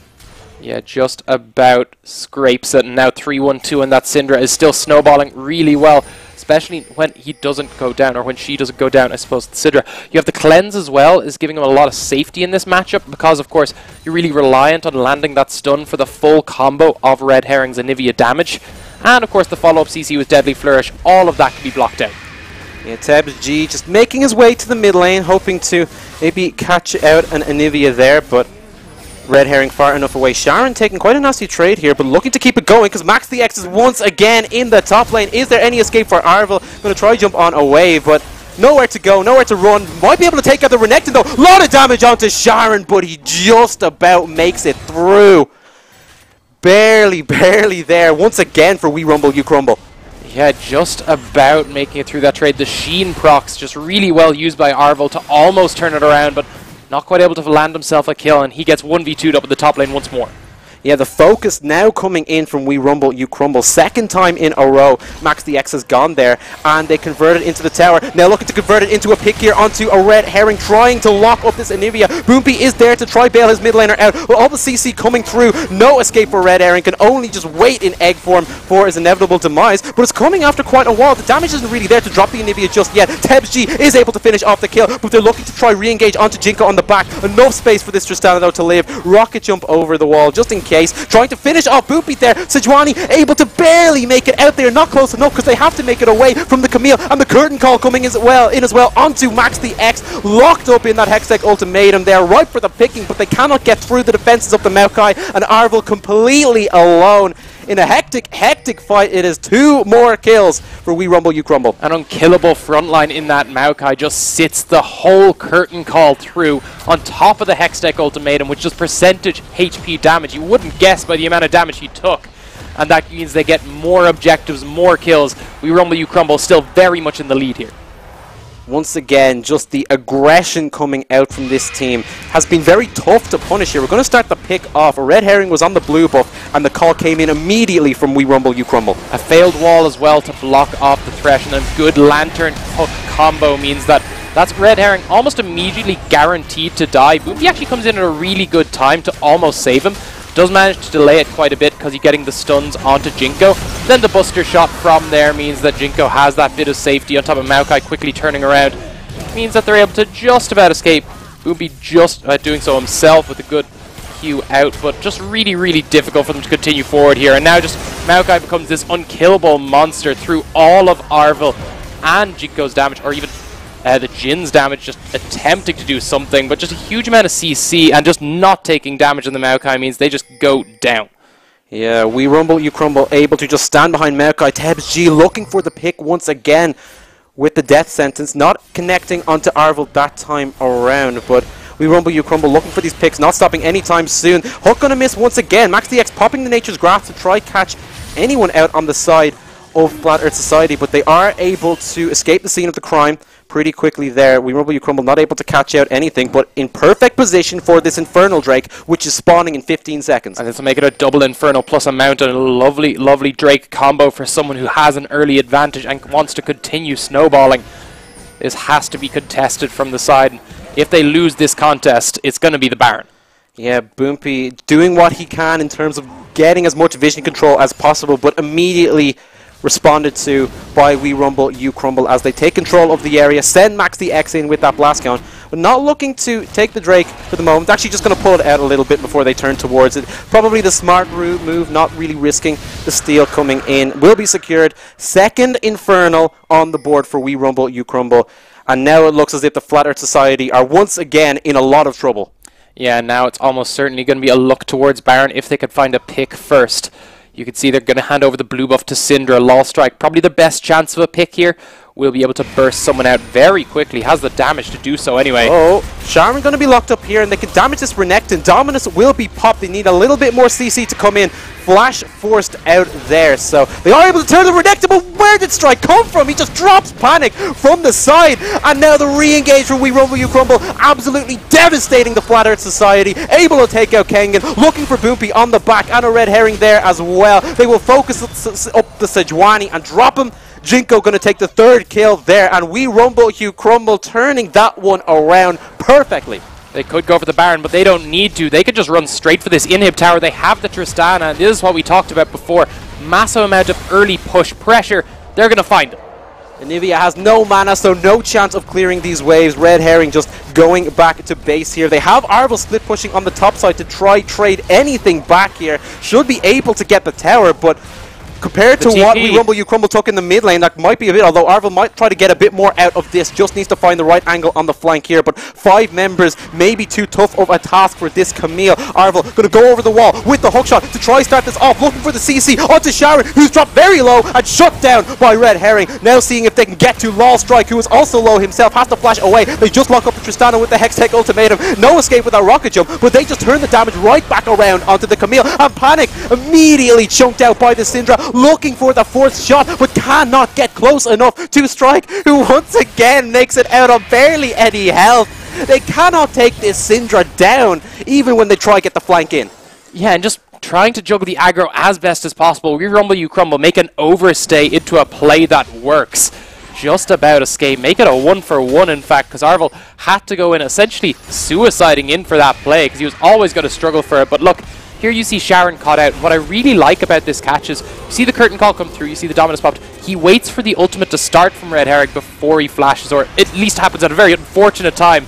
So Law Strike then finds himself his way in. We were talking about him finding a pick. Wasn't expecting it to happen so quickly, but does find it, and then the Nature's Grasp allows them to continue to follow up, and now it's going to be, as you can see, just a massive amount of damage going through, but more importantly, it's actually the Baron started up by these guys. Baron will be started up. Strike on the front line, though. Maybe not who you want, as the Glacial Prison comes in, able to cleanse it, and has a little bit more health to work with. Baron actually finishing him off. Boopy gets the kill credit, but he falls himself to max the X, and with the jungler down, it becomes even more dire for Flat Earth Society to try take this. It is finished off by the Tristana, and Tebs G hoping to get the re-engage, sending the hook over the wall, but thinking twice about it. Now it's just a case of escaping with those 4 Baron buffs, max the X, making his exit. He actually made the exit there with the lantern that fell on the wrong side of the wall. Just have a bit of grab range on it. Was actually able to grab it through the wall and get himself out of there. Either way, they managed to grab themselves the Baron, because Boompi was the first person to go down, which meant they were already guaranteed the smite. And of course, Anivia trying to play as far forward as possible, but not easy when you're this far behind. Yeah, once again, Flat Earth Society playing off of the back foot, able to find these couple of kills to just keep them as close as possible, but now the goal lead looks almost insurmountable. It is 9k in favor of We Rumble, You Crumble, and they have the Baron buff, so might be able to extend that even further as they go on. Yeah, and I think they're just struggling right now. Huge amount of kills onto all their carries as well. Syndra with a Ludens and Needlessly Large Rod is just shredding people apart as soon as they walk forward. Tristana not too far behind in terms of damage either. 2.5 items means she's not only wave clearing, but taking out champions who walk in range. Yes, certainly. And we see Panic, most of all, on the receiving end of those Syndra ultimates, finds himself in a lot of trouble. We're going to go back to the Baron here. It was a nice attempt from the Flat Earth Society. Yeah, you can see Law Strike actually doing a good job of managing to get away and using the cleanse, but his team had to play forward there to kill Boompi, which left him unfortunately tanking Baron and dead, but there was a lot of damage returned onto Red Herring, which meant they had no real way back into the fight afterwards. FG looking for the hook and is able to make it work, and the damage comes in so quickly. Max the X able to get the kill, immediately a double onto Boopy, and now they are just chasing down the fleeing members of the Flat Earth Society. Going to be able to get the third onto Kengan. 3 quick kills into a tower. We Rumble, You Crumble, doing it by the book. Yeah, and we were talking about pick potential. They're finding it even when the members are grouped, and here's the last of them. 3 kills could quickly become 4. A red herring popped into egg form and won't be alive for much longer. They're just going to go for panic on the backline instead. Turn back to the Anivia, who has no defense in that egg form. Will be the second inhib tower. Should be the second inhib. Might just be the game. Yeah, they should have the game here. 10 seconds, or actually only 2 seconds on Arvel, but he can't run in, he can't wave clear, and he will go down if he tries. Looks like they're going to anyway. Is this the epic defense coming in here, or will it be the second game? The tower goes down, and now we Rumble You Crumble. Have to make the retreat because the health bars are just a little bit too low, but no damage from the Flat Earth Society to punish them. Actually, Boopy is going to go in, not able to get the kill, and he drops to max the X. They lose their second Nexus tower as the minions are just too much. Their carries are still on grey screen, and that will be it. We Rumble You Crumble take the second game. GG. Another dominating performance from the jungle, but also someone we hadn't mentioned previously was the mid combo, constantly following up on those plays, this time on a champion not so known for her roaming, the Ari versus of course the Syndra he's picked now, still able to find better roams early on, especially against a wave clear champion, not the easiest, but makes that work. They continue that pressure, and that's the power of the Maokai you see who's ahead, able to just force those engages in nature's grasp down the lane. Yeah, it's so easy when you have that lead to make these fights happen. Because the Maokai ultimate is so big, there was just no escape. And even when they gave up those early kills, we Rumble You Crumble were completely unfazed, able to stick to the strategy for the most part that they employed in Game 1 and making it work almost exactly the same. Yeah, but it was just a really clean game again to watch.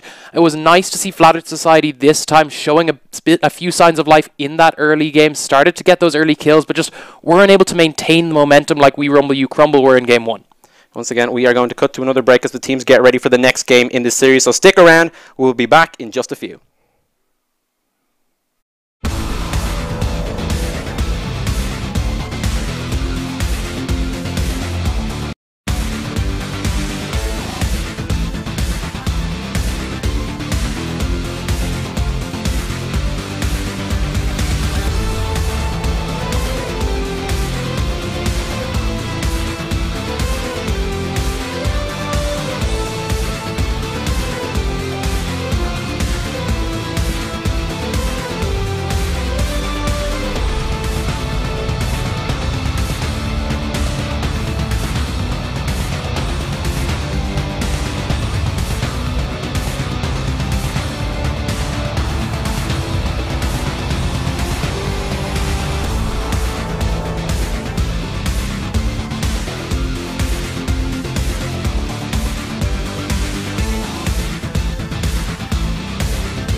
Here we are once again ready for what may or may not be the final game of this series. With the momentum that we Rumble, you Crumble have in this Baron Division final. 2-1 ahead in game score. Looking pretty good for them so far.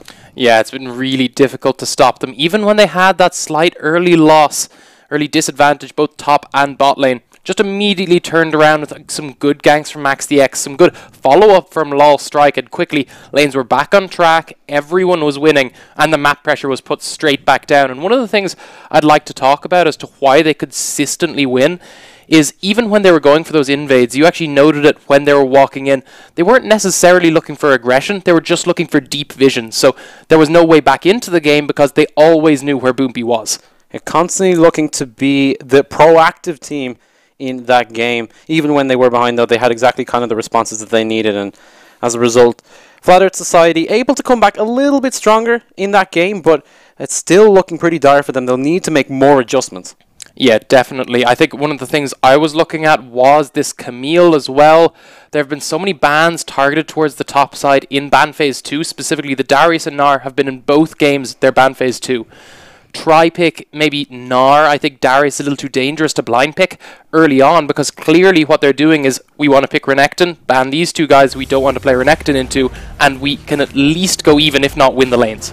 We'll see if that is the adjustment that they do make, or if they maybe try to stick with something similar or go to something completely different, like totally not off the board. But first ban will be the Kled. Once again, we Rumble, you Crumble, making sure that Arvel does not get that champion at any point during this series. One of the things you were saying, going completely off the wall, I'd love to see Max DX finish this series out by picking his Skarner. Yeah, it would be a nice thing to see, just as a final send-off to these guys. See what they come out with, though. That's the champion we all want to see, and maybe Max DX will deliver. He's been looking pretty good so far this series, and the Sejuani and the Maokai previously, so maybe he can afford to mix it up. We'll see. LeBlanc, Gragas, once again, bans coming in. It's pretty much these that we've been seeing throughout the series so far. Sejuani, though, will be taken away, so Flat Earth Society feeling that as if that is a high priority pick, even though they did lose on it last game, scared that Max DX might go back for it with that blue side first pick, so making sure that is not an option. You see now, they have the option of either banning Maokai or Cho'Gath, but it's We Rumble, You Crumble with first pick, so they've banned the Cho'Gath. You now expect the Maokai has to be banned, or you've given away a lot of jungle pressure here. Even if they take the Maokai away, though, the Zac, which they've been banning all series, is still available. They will deny that Maokai pick, like you said, so the two junglers we've been seeing so far this series will be off the board. New picks coming in for both Max DX and Boompy here. Technically, they were the two that they did lose to, both Game 1 and Game 2. They have picked them themselves and not done so well on. But with Zac up, as you said, I would have expected that to be the first pick. But Caitlyn has also been banned consistently as well as their second ban. Maybe they just value that a bit more, because so far, Boompy hasn't really had much of an impact against them. Maybe they think even if he picks Zac, we could still come out on top. They will be going for that Caitlyn first pick. Was denied from them in Game 1 and Game 2 of the series, but now able to get it with Flat Earth Society having to switch up their bans, and they are looking for the Zac themselves. Will lock it in, so able to split up that priority for themselves. Make sure that even with the Caitlyn going over to the other side, they're able to deny Max DX the Zac pick. Yeah, and I think again, picking the Jhin here would be good. Panic had a decent early start in him and could have continued forward if not played a little too aggressively early on, or after that first kill anyway. Played a little too far up and was punished by Max DX, who then came through. And again, now with the Zac picked up against them with an immobile carry, this might actually be the game to pick up that Skarner. Yeah, we'll see if they do go for that Skarner for themselves. The Zac, oh, he's doing it. Is he doing it? Where is it? The Scorpion. Or is he just... It is! He is, okay, so Skarner going to be coming in here for We Rumble, You Crumble. Max DX, this has been his pick throughout the tournament, even though it has been completely out of meta, making sure that he gets it for himself at least once in this final. LCK have picked it up once. It is useful. Righteous Glory, run people down, because Righteous Glory having been picked up on all the tanks, not too surprising, or not completely out of meta as such, but still very niche and odd to be willing to pick it so early. But with a carry like Jhin locked in, it was almost guaranteed. Yeah, Skarner would be in a great position to just disrupt Panic as much as possible, especially because there's no extra mobility for this Jhin besides the flash. We Rumble, You Crumble going to take the Ahri for themselves as well. The blind pick response could be the Malzahar here in this mid lane, who we've seen rise back in solo queue specifically. I would have liked to see them pick the top laner there, as I mentioned beforehand, but for the main reason is that the Malzahar hasn't been banned in ban phase 2 at all. It's always been the likes of the Orianna, the LeBlanc, all these kind of mid laners that have been banned away. Even Talia could be one they might look to ban. Malzahar didn't seem much of a priority for anyone, so probably an unnecessary early pick, whereas the top laners that are now going to be banned away might have done them much better. We Rumble, you Crumble have made sure that, as well as the Kled, Arvel cannot get his hands on either the Darius or the Gnar. Darius already off the board. What I'd really like to see here now is either ban or pick this Renekton. You know that's what they're looking to pick. They're gunning for that. That is your free one. Yeah, they banned the Galio. They've gone for the Galio instead. No, but I like that because that means if you pick the Renekton, you're in quite a favourable matchup. Galio, one of the better champions at dealing with them early on. So Flat Earth Society might just have prepared themselves for the switch up of picks in the top lane, but one more ban for We Rumble, You Crumble will be the Gnar again. So they're sticking with the same strategy. They're not banking on Arvel going for this Renekton, but he could be in a good spot to do so. Otherwise, it's definitely the Renekton going over to Sharon once more. It's going to be 3 games in a row if they give it to him, and I can't see why they do so. The Camille, yes, you've won slightly early on, but there's always been a neutral force by the time the game has come to its close. But looks like they're handing it away for extra damage. They want the support priority in this case, so Medroid, who's coming back in after sitting out the last game for Kangas, will be picking up the Zyra this time around to combo with that Jhin in the bottom lane. Yeah, I imagine it's probably going to be the Renekton top lane. Can't imagine anything else, but could be the Karma bot, which I'd like with the Caitlyn. A lot of damage, a lot of safety, and Thresh about the same. Yeah, pretty much. And I mean, Zyra pretty squishy support, so a few hooks come in from this Thresh, and Medroid can find himself in quite a bit of trouble here. Just now waiting on this blind top lane pick. You're saying Renekton, and it's worked for them in game 1, it worked for them in game 2, so why not just go right back to it? It would be unusual for them not to, considering it's such an easy game for him. But they're actually going to go towards this Gangplank instead.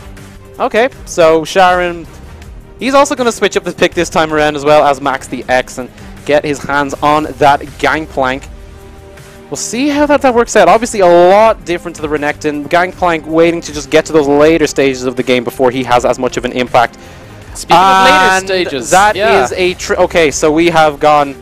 I did say something just completely off the board, and yep. Honestly, we've been looking for a split pusher that has more of more early pressure. Tryndamere is one of those. He is obviously has this massive danger of being caught out, which Skarner can do quite well.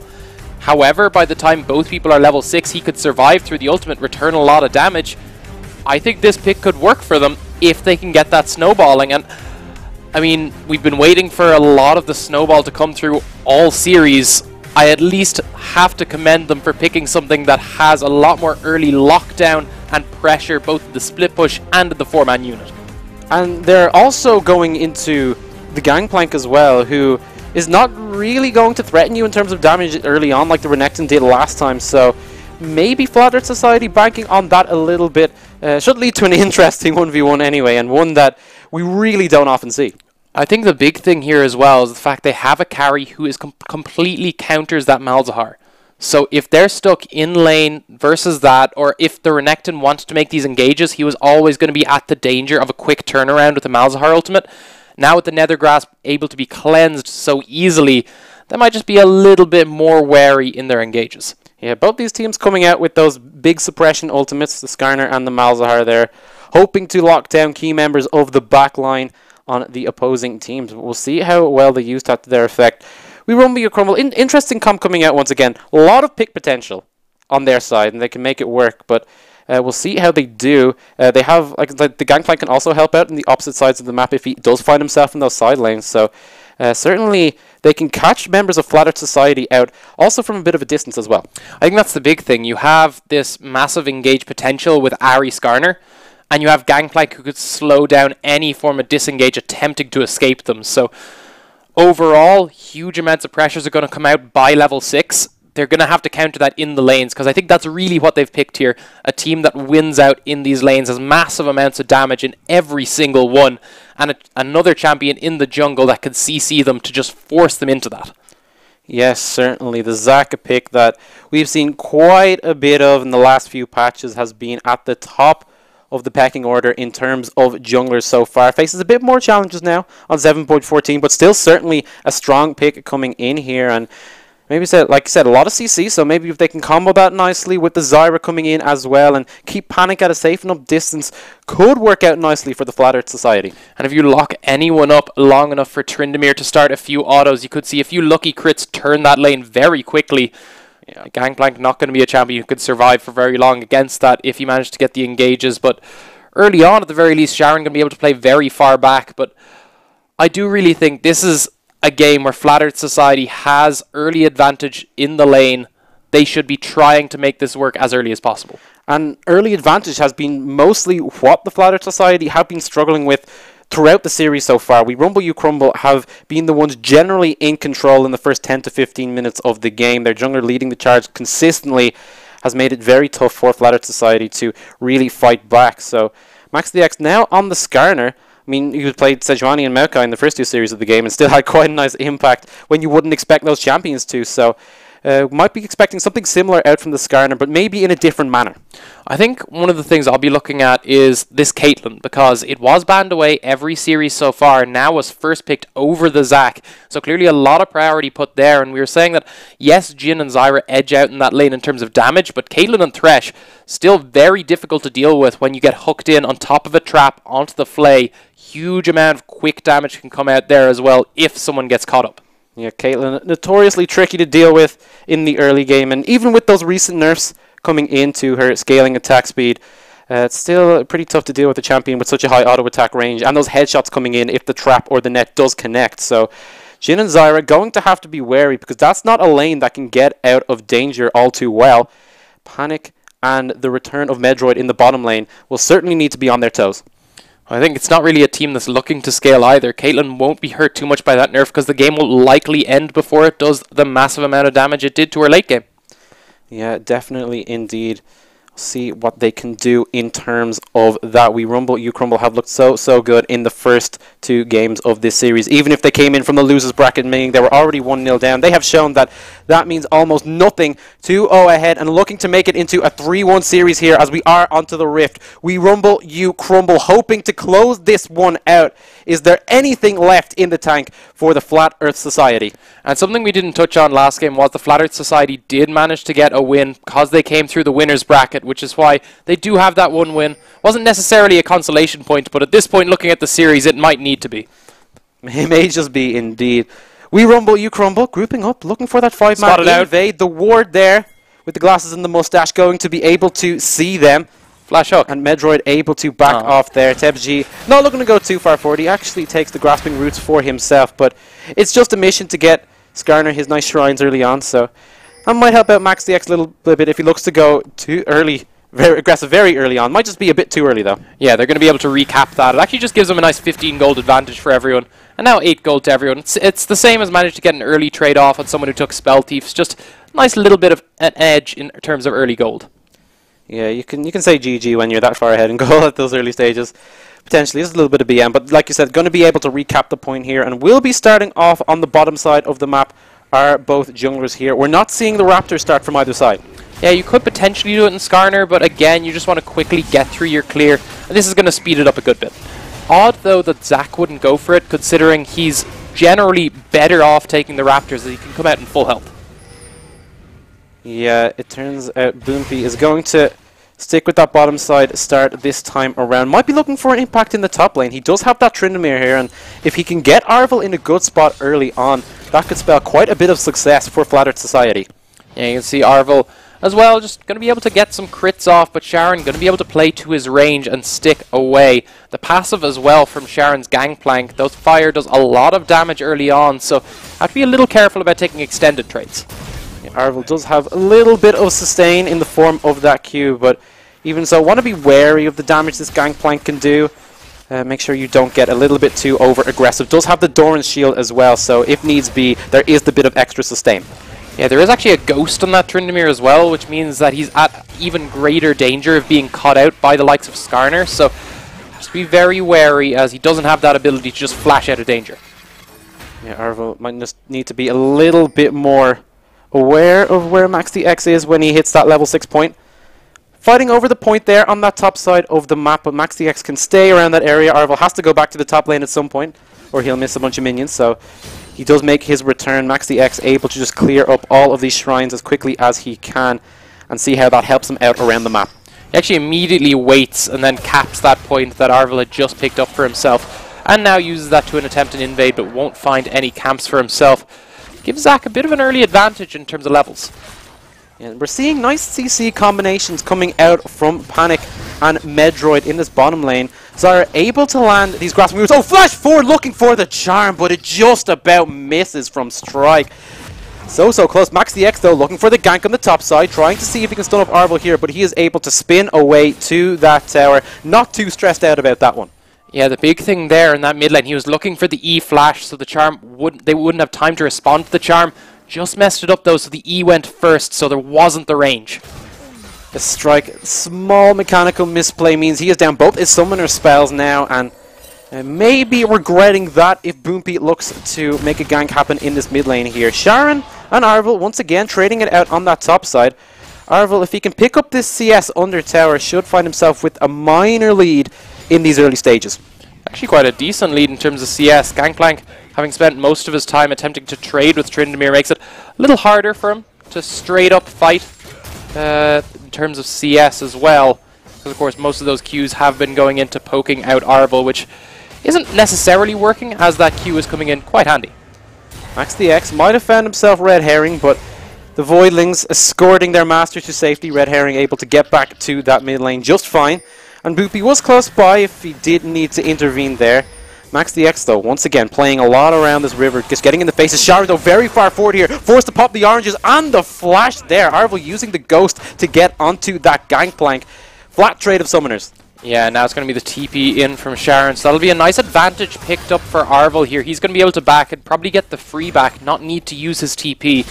Then we'll have a bit of an advantage. Of course, on top of that, the ghost will come up long before the flash, so could see more pressure thrown out. Sharon able to get back to that top lane. Started with the mana crystal, so gets that sheen pretty quickly in the inventory there. Going to help him out with those gangplank Qs. Back to the bottom lane, TebsG looking to play aggressive, but if he does, he finds himself at the mercy of Zyra, who can do quite a lot of damage. Panic as well, chunking TebsG out. Jinko and TebsG in the bottom lane might have to be a little bit more careful. Yeah, and I think that's it, because you see just once the Zyra snare lands, you're able to quickly follow up the Deadly Flourish, and then a lot of damage still from Panic early on, even though he's gone for the Doran's Shield start. Yeah, the Jhin doing work in these games early stages combined with that Zyra. Maybe Medroid coming back into the team after sitting out the second game could be the winning formula for them. Boompy though, hoping for a gank on the top side, and Sharon is pretty far forward here. Going to launch himself in with the Elastic Slingshot. No flash for this gangplank. He is going to be locked up. Back to the mid lane here. Red Herring looking for Strike under the tower. Has it to help, and first blood goes over to a Red Herring in the mid lane on this Malzahar. Yeah, and you engage in a Malzahar who just hit 6 under tower. It was always going to be a bit of a rough time. Well played from him to immediately turn it though. Unlucky for Strike, who was probably looking for a very quick engage here. You can see he probably just hit the very edge of tower range here. He did, and as soon as the Q was coming back, Red Herring turned on him with the Nether Grasp. That's just unlucky, and he even managed to Spirit Rush out almost in time, but the tower shot following him that much harder. Oh, Boompy looking for the dive under the tower. Is there any way out for this gangplank? Has the cannon barrage though, able to pop the Zac passive. Now Arvel is the one tanking the tower, but he has the Undying Rage, so he will make it out A-okay. Well, Boompy goes down anyway. They didn't wait long enough, so it was as he respawned, it targeted the first blob, but because it had become Zac, he didn't have the health to tank it up as a single person, so he immediately goes down. Unfortunate there for Boompy under tower. It was a nice call, but level 6 meant that Sharon had quite a bit of a way to turn that one around, even if he did go down. But once again, the aggression from Boompy paying to pretty good effect so far in these early stages. And Red Herring's Malzahar doing much, much better in these early lanes than previously. You gotta wonder where they were holding on to all these picks. This is a case of just lose 2 games to give the enemy false hope. Yeah, we still have one in the back pocket from the winner's bracket, maybe to see where we're at. And now they're going to find themselves more early pressure. The objective lead now starting to edge towards Flat Earth Society. A really nice pickup when you've got the likes of Jhin. Yeah, taking that Infernal Drake, going to be able to give them a bit more of that AD and AP in those latter stages of the game. They're just going to amp them for a little bit for the time being, considering it scales with those stats, but we'll see how that does affect the game later on. Max the X, knowing that they're on the other side, just maybe taking away a few enemy jungle camps. That red buff is there if he really wants it. Yeah, would be a bit dangerous to stay, but he does of course have the shrine, which gives him a massive trading advantage if anyone runs at him. And looks like he's going to pick himself up a red buff. Not the biggest issue for Boompy, he doesn't really rely on it. So from there, he could probably still make the same ganks he has been doing work. And I definitely think this Zac working out much better than previous picks, but of course having been banned before wasn't necessarily an option. Oh, Jinko and Tepsi playing very far back, but they are going to get to the Caitlyn anyway with that elastic slingshot. Jin shots coming in. Fourth one would have been a death sentence there for Jinko, but it does not connect, and he does make it back to tower using that flash. It would have been very difficult for him to connect it. I think Thresh had the perfect angle to block it. And you can see top lane, Max the X does have level 6, but Arvel also has the ult available, and Sharon doesn't have the damage to take him out immediately. Yeah, Max the X actually choosing to back off there and leave his top laner back to this 1v1. Oh, the root comes in under tower. A lot of damage on this Thresh. Tepsi has to try flash it away, but they just go on the Caitlyn instead with a red herring. Does he have the damage? He does not with the Malefic Visions. Once again, the We Rumble You Crumble bot lane living by the skin of their teeth, but they might just give up the tower. Not quite. Oh, the flash charm coming in onto the Malzahar strike. Not able to finish the revenge kill. Red herring able to make it to safety, and they turn it back around onto him. Does fall eventually to the Thresh, but Tepsi goes down as well. The Malzahar gets the kill, the revenge kill, as he faces the grey screen. 2 more on the board for Flat Earth Society. In the meantime, Arvel's getting massive amount of damage on top tower as well, so huge amount of map pressure coming out for Flat Earth Society, realistically for the first time this series. So let's have another look at this play.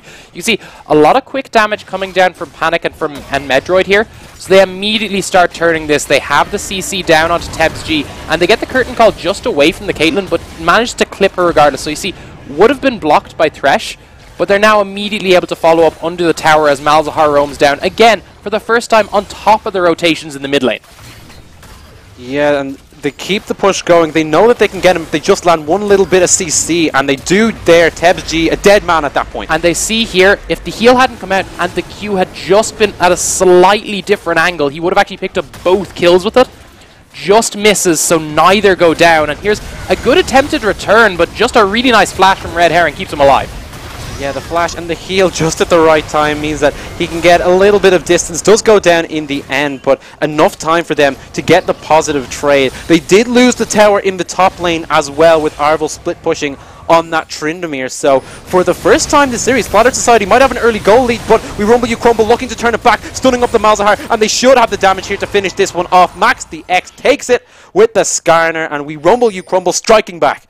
Almost going down on Law Strike, though, means that they can't continue the push, which means it's only really, it's not an amazing trade considering how much was used, and Red Herring will be able to turn that around once the Nether Grasp is up, which it is now, as soon as he comes back to lane. Yeah, Strike will still have to play defensively, even though they were able to take that kill. It went over to Max the X as well, so the Ahri not getting too much out of that one, but maybe a bit of a confidence booster for a team who finds himself in probably the biggest hole that they've faced this series so far. Absolutely, and Flat Earth Society playing much, much better than previously, and it looks like that they should be able to continue this pressure. You can see Jin actually going for the crit build instead of the lethality one, maybe just looking to scale up, and will do quite nicely with that Infernal Drake. Yeah, unfortunately, we are victims of the spectator bug that is on the live client. As we pointed out before the series, we are on the live client with the series due to an issue connecting to the tournament realm for one of the players, so we might get those freezes a little bit throughout the series, but we are back into this one just fine. We'll see how it continues. Right now, 11 minutes in, about a 1.5k goal lead for the Flat Earth Society. Is this the biggest lead they've had all series? I think even with the couple of kills they got in the first game, they didn't really find themselves too far ahead in goals. So now finally have a lead, and maybe they can make that work. I think the big thing here is they've actually got an objective and map pressure lead, which is something they haven't had all series. Now starting to establish their own vision and now pressuring the buffs. Yeah, but the response will come in from We Rumble You Crumble. Looking for the fight though, Arvel jumping right on in to try get to Sharon. Only 2 members there from We Rumble You Crumble, so they will be backing off. Boompy could have gone a little further back, which would have guaranteed the Q at the very least, even if the E was a little too far back. would have probably been the better play, as once they were locked up, at least one of them was likely going to go down to Arvel. However, does go for the option, attempting to hit them, and just misses out. And Boompi not able to catch them out as closely as he would have liked in that scenario, but still nice to see him step up in this game on the Zac. And now the Rift Herald being called here by the Flat Earth Society could allow them to get even more of that standing gold that's on the map.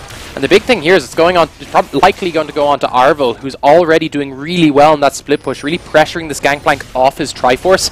And until that Triforce comes through, Arvel's going to hard win every trade up there. Yeah, it seems like that Trinity Force is a long way away for Sharon, so he might just have to sit in that top lane for the moment, hunker down, and just try deal with the Tryndamere 1v1. May get a little bit of support from Max the X, who does have that Skarner ultimate to help him out in any scenarios, but even so, tough road ahead for the We Rumble You Crumble top laner. A Skarner who's also trying to get a Triforce and is going to struggle until he gets them. So you could see this here, like he's just waiting for these scaling items. And this was the issue that Flat Earth Society have had in the last 2 games. They've just been attempting to wait for a win, or wait for a window to get back into the game, and haven't had the chance to find it. Now Arvel attempting not to leave a window open either. Yeah, a few auto attacks, drops Sharon down to about half health. Does have the oranges there, so he'll be K for the moment, but even so, all he can really do is just sit under this tower, giving a lot of pressure to Flat Earth Society on the top side of the map. And that opens it up a little bit for this Ocean Drake. Yeah, now the Vision Ward down, they have fully established Vision, they should be able to pick it up. Now the Rift Herald as well on the other side of the map means that it's going to be very difficult if they go to respond to this Dragon to really win out around the map. Yeah, right now it is just Sharon to face up against that Rift Herald and the Tryndamere on the top side. Zac going to launch himself in, knocks up 3, Let's Bounce steals 2 away. They're trying to turn it back onto Metroid at the start. The tower does go down in the top lane at the same time as well. They do get the kill onto the Zyra to start off the fight, but Strike drops so low and TebsG will go down. Now trying to pop the Zac, who's in passive form, and flash forward from Panic, finishes off Max the X, and now waving the gun around, hoping for that 4th shot to catch out someone else. Deadly Flourish not going to land with the CC. Top lane, there's a solo kill. Arvel, after taking the tower, goes into the base. And now he's going to look for the Inhib Tower, the perfect split pusher in that Tryndamere. The Rift Herald is gone, but he is not. They're still under pressure. Bot lane, they haven't backed yet. They haven't been able to. And now it's going to be an Inhib Tower going down, potentially going to be focused back onto this Inhib. Has the Inhib Tower. What is this from Arvel? Just left 1v1, and he is completely taking Sharon apart. The bottom side of the map, they're able to get the tower as well. And suddenly the goal to come off of that passage of play is huge for the Flat Earth Society. So let's have a quick look at this replay. You see he's trying to wave clear, so the Rift Herald's at least forced to tank. So this is going to be a massive chunk off the tower. So now it's below half health. Here's Sharon. He actually focused on the other side of the map for that ultimate, trying to play as far back as possible. Probably going to look for a barrel combo here, which is Arvel's window to engage. See now actually playing super far back. Here's the barrel combo, going to be attempted to come out, and as soon as he does it, Sharon now starting to attack the Rift Herald, just plays a little too far forward for it and dies. The damage coming out from this Tryndamere is pretty insane, and he takes that kill quickly as you would like there. Poor Sharon now, 1-2 and 2, has the Trinity Force, but he's already given over so much to this Tryndamere just in that top lane. He has no tower to play under if needs be. Arvel, with the advantage he has, can just keep pushing this in. I think one of the big things as well on the other side of the map is you have this Malzahar who's able to facilitate and counter any form of engages from either side. So really, really nice pick for them, and just you can see the damage. Oh, looking for the fight though is Max the X, but he is suppressed straight away. A red herring just burns him alive. 8-4 now in kills, and We Rumble You Crumble trying to make the plays to get back into this and immediately shut down. And that's the power of the Nethergrasp. You don't have a QSS, you can't go in like that, and especially versus something like Skarner, I really like this pick. I mean, Max DX doesn't even have any tanky stats yet. The fight is going to continue, and they catch out Metroid Zyra, but they have to run away here. Deadly Flourish will lock up the Thresh, and the push is still coming in from the Flat Earth Society. They still have the pressure in this mid lane. They have the Tryndamere on the bottom side of the map as well. And Sharon, we saw him 1v1 before, didn't work out. Arvel now looking for the gangplank instead of the tower, and he is just chopping and chopping away. What can you do against this Tryndamere? Absolutely nothing in that case. Arvel gets his 3rd kill.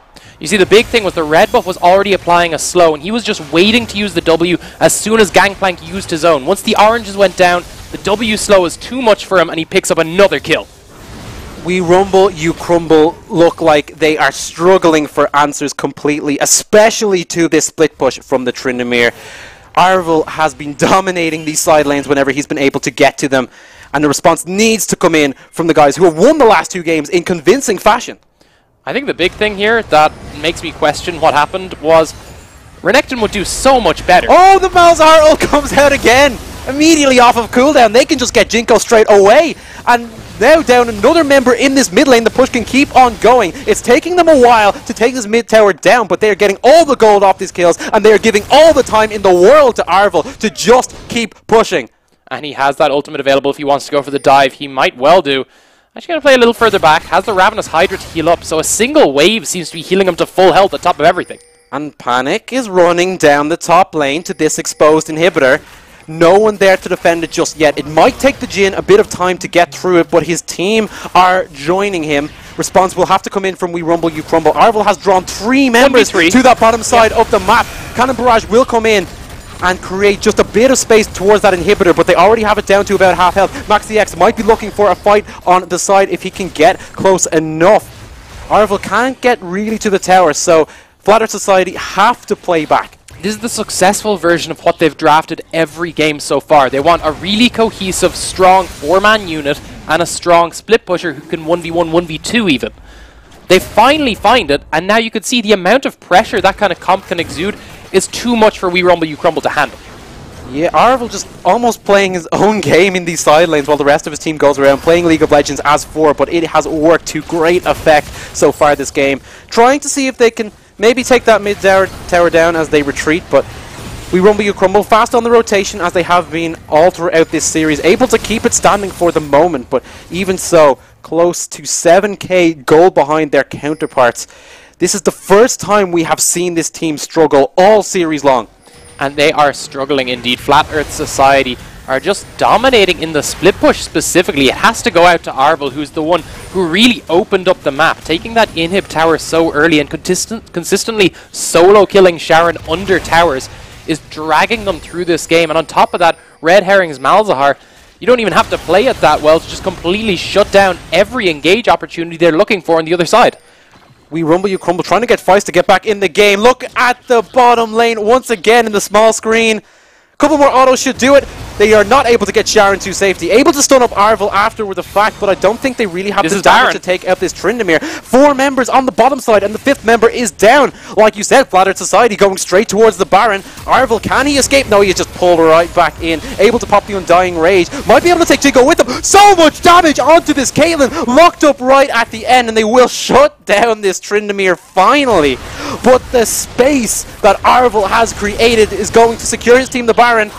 Maybe a bit of fight coming in here from We Rumble, You Crumble. Nice hook is going to connect, but they drop strike straight away. Panic does go down. Baron taking his 2nd kill of the series, but Baron is secured by Red Herring. Flat Earth Society now really ready to take control of this game. Yeah, Panic playing a little too close to Baron there. Does go down, but as a response, his team does get it. And on top of that, a few kills to go. Arvel, yes, goes down, but forced the flash ult from Skarner. Once he builds a QSS, he's going to be unstoppable. And they can't even turn that into the tower with the little bit of space they got from the recalls coming in from the Flat Earth Society there. We Rumble, You Crumble, finding very, very little in all of these scenarios. They still have that exposed inhibitor in the top lane if the Tryndamere wants to go back there. They have all these towers in the mid lane for the picking, which the ones outside the base should be pretty easy now with this Baron buff. We Rumble, You Crumble will need to find some kind of miracle fight, miracle engage, or some crazy defense to stop this push from the Flat Earth Society. It's the pick potential they need to use to their advantage. The issue is every time Skarner goes in, he takes the Malzahar ultimate. They need to follow up perfectly with the Ahri to get him out of the Nether Grasp. Not the easiest task in the world, and certainly not one they have the items or really the opportunity to do so, with Panic and even Boompy doing so much in these fights. Another Drake on the board here for the Flat Earth Society. Arvel might be caught out though. There are 4 members there. In this case, it's just try fight your way out. Has the Undying Range. Just trying to auto away. Sharon taking chunks here, and he goes down to Arvel. The 1v4 comes in and he gets one on his way out. The rest of his team pushing in the bottom lane, and time again, this Tryndamere just opens up the map for Flat Earth Society. And now it's going to be a look towards this. And even in the 4v4, you assume that these guys should still have an advantage as long as they can get in the Caitlyn. The tower is going to go down. Strike trying to jump back in and see if he can catch out anyone. The Baron Spirit minions Rush will be used. The Baron minions are plugging away. They do get the hook onto the Zara, but Metroid able to get out. Nether Grasp used onto Max the X to stop the Skyner engage, and fourth shot comes in from Panic to finish him off. Curtain Call open. One more shot off the Strike. He's able to get the double kill. Gets the triple with the Curtain Call. Last shot there. And now Zach going to jump on in to see if he can steal away the Caitlyn with the left bounce. Boopy is the one who gets the kill there. Sharon respawns to find his entire team wiped off the map. They are going to lose the inhibitor, and Flat Earth Society might just be able to keep the push going. And here's the TP with the Tryndamere. This should be the game. This should be the turnaround. Gonna make this series 2-2, and now it's the last game that counts. After losing the first game in a perfect series, after losing the second game very closely as well, they completely annihilate We Rumble You Crumble in a 23-minute game, and Flat Earth Society are back in this series. And it all has to go to Arvel in that top lane, taking out the inhib early on, and then as soon as any engage is attempted, Red Herring just shuts them down with the Malzahar. Impossible for them to follow. Then you have Boopy as well, jumping into the backline. Everything working out for these guys. Boopy stepping up pretty big in the game with the Zac. The whole team stepping up specifically. Red Herring, big performance in the Malzahar. And that Tryndamere pick, we questioned it when it was locked in. It had some benefits into the Gangplank matchup, but Tryndamere always a risky one. However, Flat Earth Society playing around it beautifully, and Arvel playing the champion itself excellently in that top lane. And this is the style of comp they drafted every game. Finally seeing it come to fruition has to be really nice for these guys, because you have to start questioning that plan when you lose 2 games in a row, one of which was a perfect game against you. You have to think, is this a style that works? You now see, yes it is, and it works really, really well once you can get that early lead. Yeah, We Rumble You Crumble must be reeling from that loss, as we are tied at 2 apiece in this best of 5, which means we are going to the last one. So stick around. We will bring you the conclusion of this Baron Division final very shortly.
Here we are at 2 games apiece between the Flat Earth Society and We Rumble You Crumble in the Baron division of the Riot Rumble. And I mean, that series, after the first 2 games that we saw, it looked almost dead. We Rumble You Crumble were completely rolling them, but in that last game, the Flat Earth Society just completely turning the tables. Yeah, and I think that was just a huge showing for them, considering they had lost that first perfect game. The second one wasn't far off.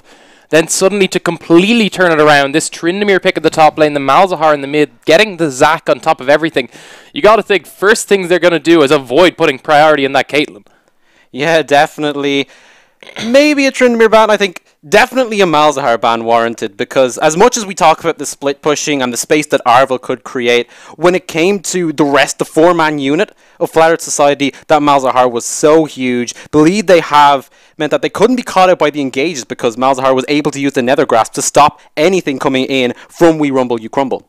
Yeah, I think we'll definitely see probably a ban towards that Malzahar. On the other side, a Tryndamere ban may be warranted, but I think they could pick the likes of the Renekton into it and just make that early game much less likely. Yeah, going for the Gangplank last time. I'd say they just weren't expecting the Tryndamere pick with that one. I mean, when do you expect the Tryndamere pick? The Kled is once again going to be taken away from Arvel, so even after losing that game, We Rumble You Crumble, making sure that that is not an option. Flat Earth Society once again denying the Sejuani. Let's try this again. Ban the Sejuani, ban the Maokai. Let's see if they pick Caitlyn. I'm guessing no. I mean, both teams are sticking on the same side as last time, so they can go with similar strats if they want. Yeah, I mean, it should be the Maokai. It's worked out for Max the X in this series, playing into it and playing it themselves. It's going to also take away the LeBlanc, which has been denied from Strike all series long. We Rumble You Crumble, 1 ban left in this first ban phase. What do you think they go for? If they ban the Malzahar and the other side have to choose them between banning Cho and Maokai, this is a huge power play for We Rumble You Crumble to get one of those really strong junglers. I'd like to see it.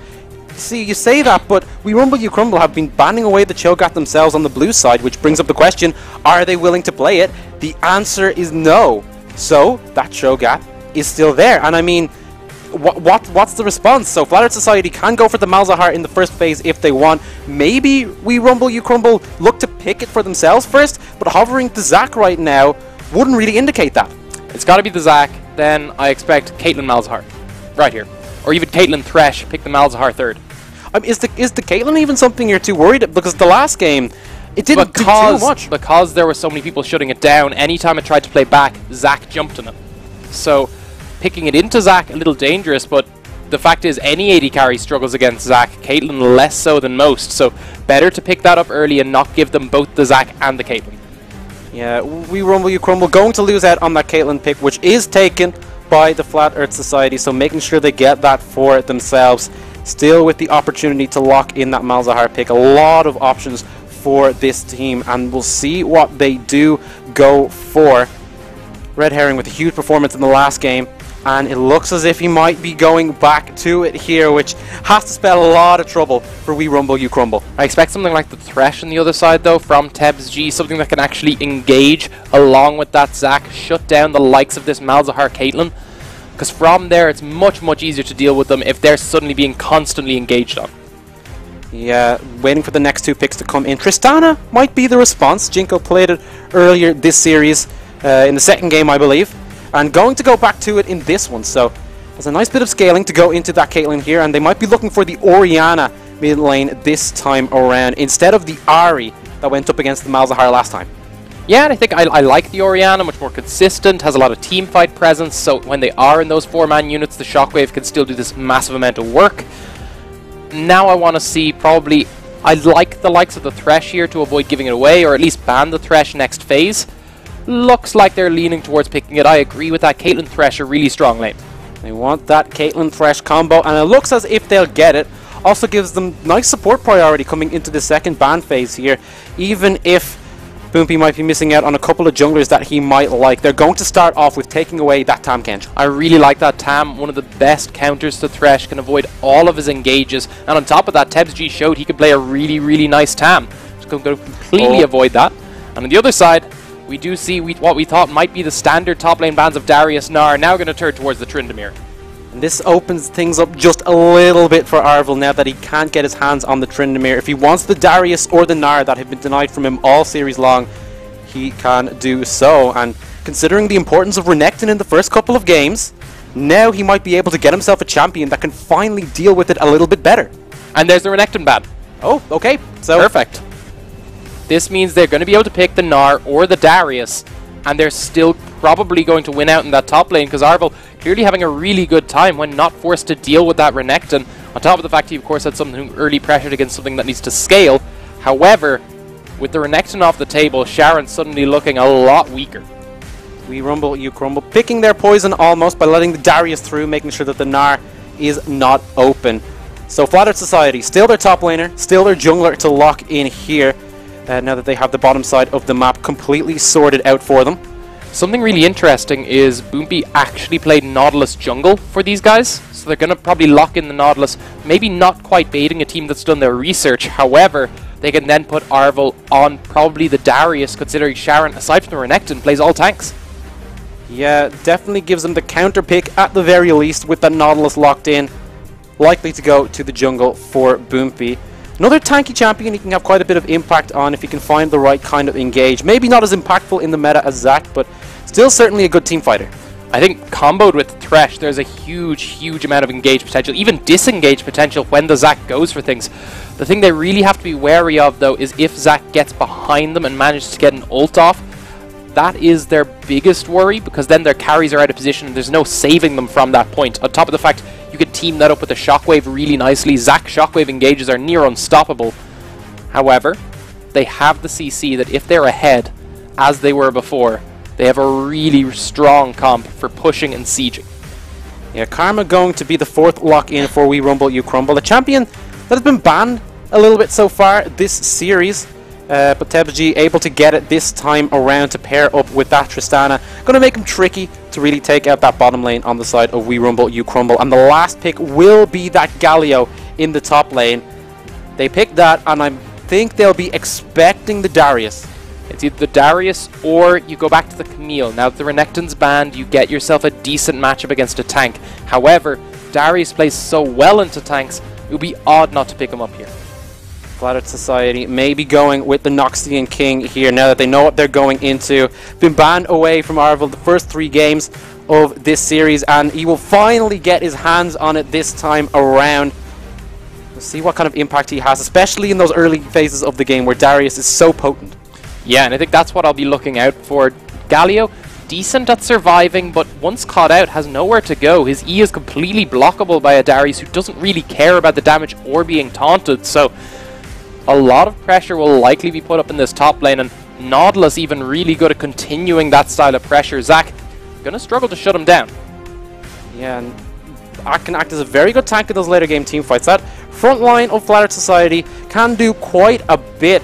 The Darius obviously not as good as getting on that back line as maybe the Nautilus is, even if he has the upper hand. Can be a little bit tougher as he is in that Juggernaut class, which is so notorious for being tanky and damagey, but not very good in terms of mobility. But Arvel's certainly confident on the champion that we don't see so often in pro play, and certainly, like I said, in the early stages, we'll be looking to take control against Sharon just 1v1. I think one of the key things is not just that he's comfortable in the champion, it's that they're clearly uncomfortable against the champion. We Rumble, You Crumble have banded out every second ban phase. They don't want to deal with it, and the fact the only reason it's not banned here is because they decided that both Tryndamere and Gnar are worse picks. If they had a third one, it would go to that Darius. So nice pickup there in a matchup that does favour him.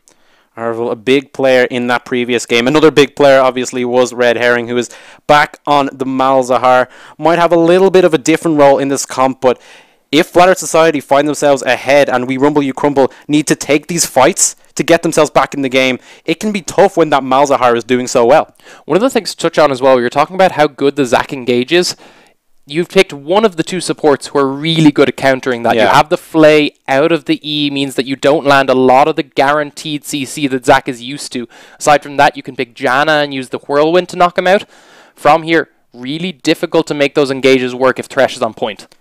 Yeah, not only can he protect his team from the Zac engage, also good for helping out with these picks, and there's a lot of that pick potential on their side. Thresh and Nautilus, two champions with those hooks, can get a nice bit of CC in there, and if needs be, once again, they have the Nether Grasp, which is a good tool for that, so We Rumble, You Crumble will have to be wary of being caught out in a lot of these scenarios. I think the big thing as well is Zac is their engage. They have maybe Orianna and Galio, who aren't particularly strong engage champions. You can use the W on Galio to engage, but aside from that, you really want your flash, or else the other team have to miss position. So really, Zac is their guaranteed engage. If Thresh is able to cancel that out, there's very little left for them to do. Yeah, definitely. Once they do get that engage, it should work pretty nicely, because they have the Orianna, they have the Tristana. It's a lot of damage coming in once they have that initial setup CC. But it's all about getting that initial setup CC, and if Flat Earth Society can deny them, it'll be tough for We Rumble, You Crumble. But I think one thing we have to go back to is, as an early game team, We Rumble, You Crumble have been very good. Last game it didn't work out so well. It seemed as if they just fell behind in terms of kills, and from that point there wasn't really any getting back with the strategy that Flat Earth Society were employing. But if they can get that early pressure from their jungler like they did in the first two games of the series, if Max the X comes to play, it's going to be, once again, tough for the Flat Earth Society to find that advantage that they might need early on. Yeah, and I think Zac actually quite good in the early ganks once he hits that level 3, level 4 mark. Yes, he doesn't necessarily have the range he'd like when he is able to max that E, but he's still able to, once he's in the lanes, the Q does still a lot of work for most laners who can follow up with something. Galio Darius, though, will be the one I'm looking at, because even when Zac comes in, you'll need to land a lot of damage to actually take him out. The Q will heal him for quite a significant amount, on top of the fact he could just turn around once he gets 5 stacks and quickly demolish either of them. Yeah, when it gets to that level 6 point, Arvel will be a tricky gank for Max the X to make work indeed. So we'll see what lanes he does choose to focus down and where on the map he thinks his team needs to get ahead to have that advantage. He might just go for all those invades as well like he has previously. And here we are onto the Rift for the final game of this series. We Rumble, You Crumble came into an 0-1 deficit after making their way through the losers bracket. Immediately took control of the series, taking 2 quick games. But the last game was a totally different story. Flat Earth Society came out, took it in 23 minutes to level it at 2-2, and now looking to get just one more game to crown themselves the champions of the Baron division. I think the big thing for me here is the fact that I'd consider them ahead if it weren't for the Zac pick. But Medroid looking for the hook. That was close. Onto TebG. He's going to breathe a sigh of relief that he wasn't caught out at such an early stage. You can see there, yeah, it was very close. Could have maybe gone for the flash hook, might have forced a flash himself, but flash for flash at this early stage, not the best thing for the supports, especially when you want to make more plays in lane as Thresh. Yeah, definitely.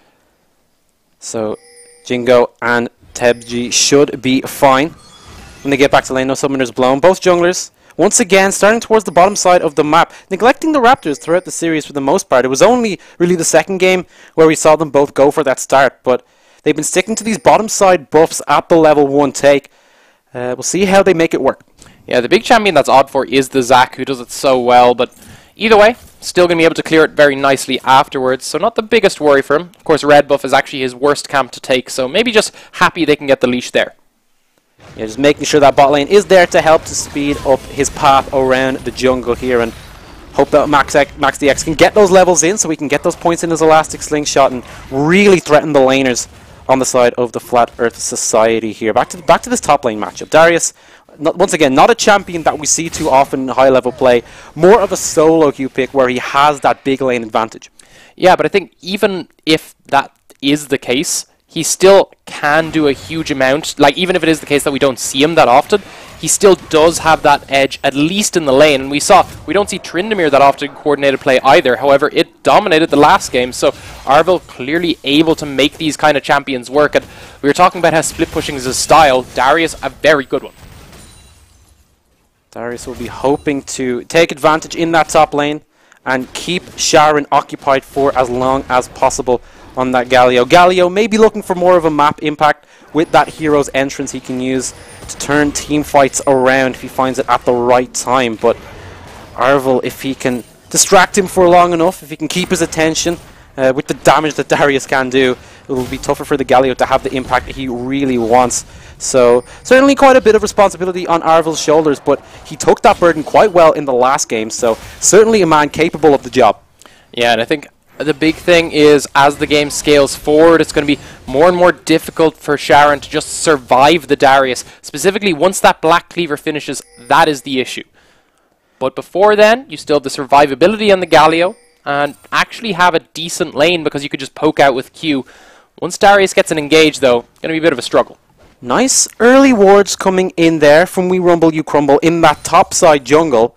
Max the X getting a bit aggressive again, but not choosing to commit too far forward towards the Nautilus early on in this game. But even so, it's always nice just to have those wards. They should be able to catch Boompy out as he makes his way around the jungle. Giving his team that information, especially on the bottom side, means that Jingo and TebsG can play aggressively. Yeah, I think not the biggest worry, though, considering that Zac didn't find any camps, and now a pretty easy back off from Red Herring. I think he actually spotted them there as he was going for that way through. Max the X not actually that far ahead in terms of levels, so Nautilus pretty happy with where he's at. Pretty uneventful early start, but I don't think Boompy, as you said, will be too stressed out about that for the moment. Maybe looking for a lane gank on this bottom side. He's making his way up towards that bottom lane, although he might just stop off for camps instead in the meantime. Both junglers hanging around. Panic, okay, he's taking a lot of damage in these trades. He needs to watch where he steps, especially with the Zac, who can make his way in from the fog of war. I think the Caitlyn knows that might be a little bit of trouble around. With the ward in the bush, they can see Max the X there, so giving a lot of space to the Zac and backing off for the moment. Yeah, you can see they actually did have a ward for the lane gank as well if they decided to go for that, so good preparedness in this bot lane. And now Panic. Yeah, that's an explosive charge down. I don't think it'll have enough damage to take out the Caitlyn, but you're not staying around, even with the heal. That is pretty risky for you to try and make happen, so just going to play under the tower. They do have the Nautilus there to back up that bottom lane if needs be, but Jinko and TebsG taking control early on in this lane, which has to be a good sign for We Rumble You Crumble. Yes, but of course Caitlyn scales so well. Tristana does as well, but the fact is Panic can play so far back, and Jinko has to wait to attempt to scale up in terms of levels, whereas Caitlyn gets that range advantage early on, could continue to snowball with it. On top of that, you're dealing with a Karma early game. It's not unexpected for you to fall behind, especially in terms of poke damage. Yeah, although if the bottom lane from Flat Earth Society does want to maybe try and engage with the Thresh, a little bit riskier now because the Caitlyn is already so low, but like you said, maybe just hoping to farm up and try scale as this Caitlyn. We'll see how that develops. Back in the mid lane here. Mid lane has always been pretty quiet so far this series, and Orianna versus Malzahar, nothing different there. Yeah, a little dangerous to leave Malzahar just allow him to scale to 6, because that's the point where he can turn around a lot of these ganks. However, with the Orianna in the lane, very difficult to combat the Zac-Orianna combo, especially by yourself. Most certainly here. Both junglers have been pretty quiet so far. I've been looking for these ganks in the bottom lane, but So far, it's mostly just a farm fest between these two here. Max the X trying to get a little bit of early aggression, but he seems to have toned it down a little bit from what we saw earlier in the series. Maybe just staying his hand after the last game didn't go so well here. Most likely, though, that Zac gains quite a bit of extra CC when he hits that level 6 point on the Let's Bounce. Also, does need that elastic slingshot to scale up a bit, so could just be waiting out for that point. However, I mean, Nautilus also gains access to much more guaranteed CC at that point, so allowing him to freely scale is giving them a good chance to make this Nautilus jungle pick really work for them. And early on in this top lane, actually, nice CS lead developing here for Arvel on that Darius pick. Has the Spectre's Cowl as well, so he's not really worried about the damage coming out from Sharon's Galio in this case, whereas Sharon definitely has to be worried because Darius catches you out, gets those stacks on you. You could find yourself being killed pretty quickly. Yeah, you can see just going to be very difficult to kill him now in the top lane when you have that Spectre's Cowl. Just focusing on not dying so you can get the 5 stacks and still survive and win out in these trades. From here, you could just quickly build the Black Cleaver though. Max the X stretching towards that top side. Gonna find a Nautilus though right on him.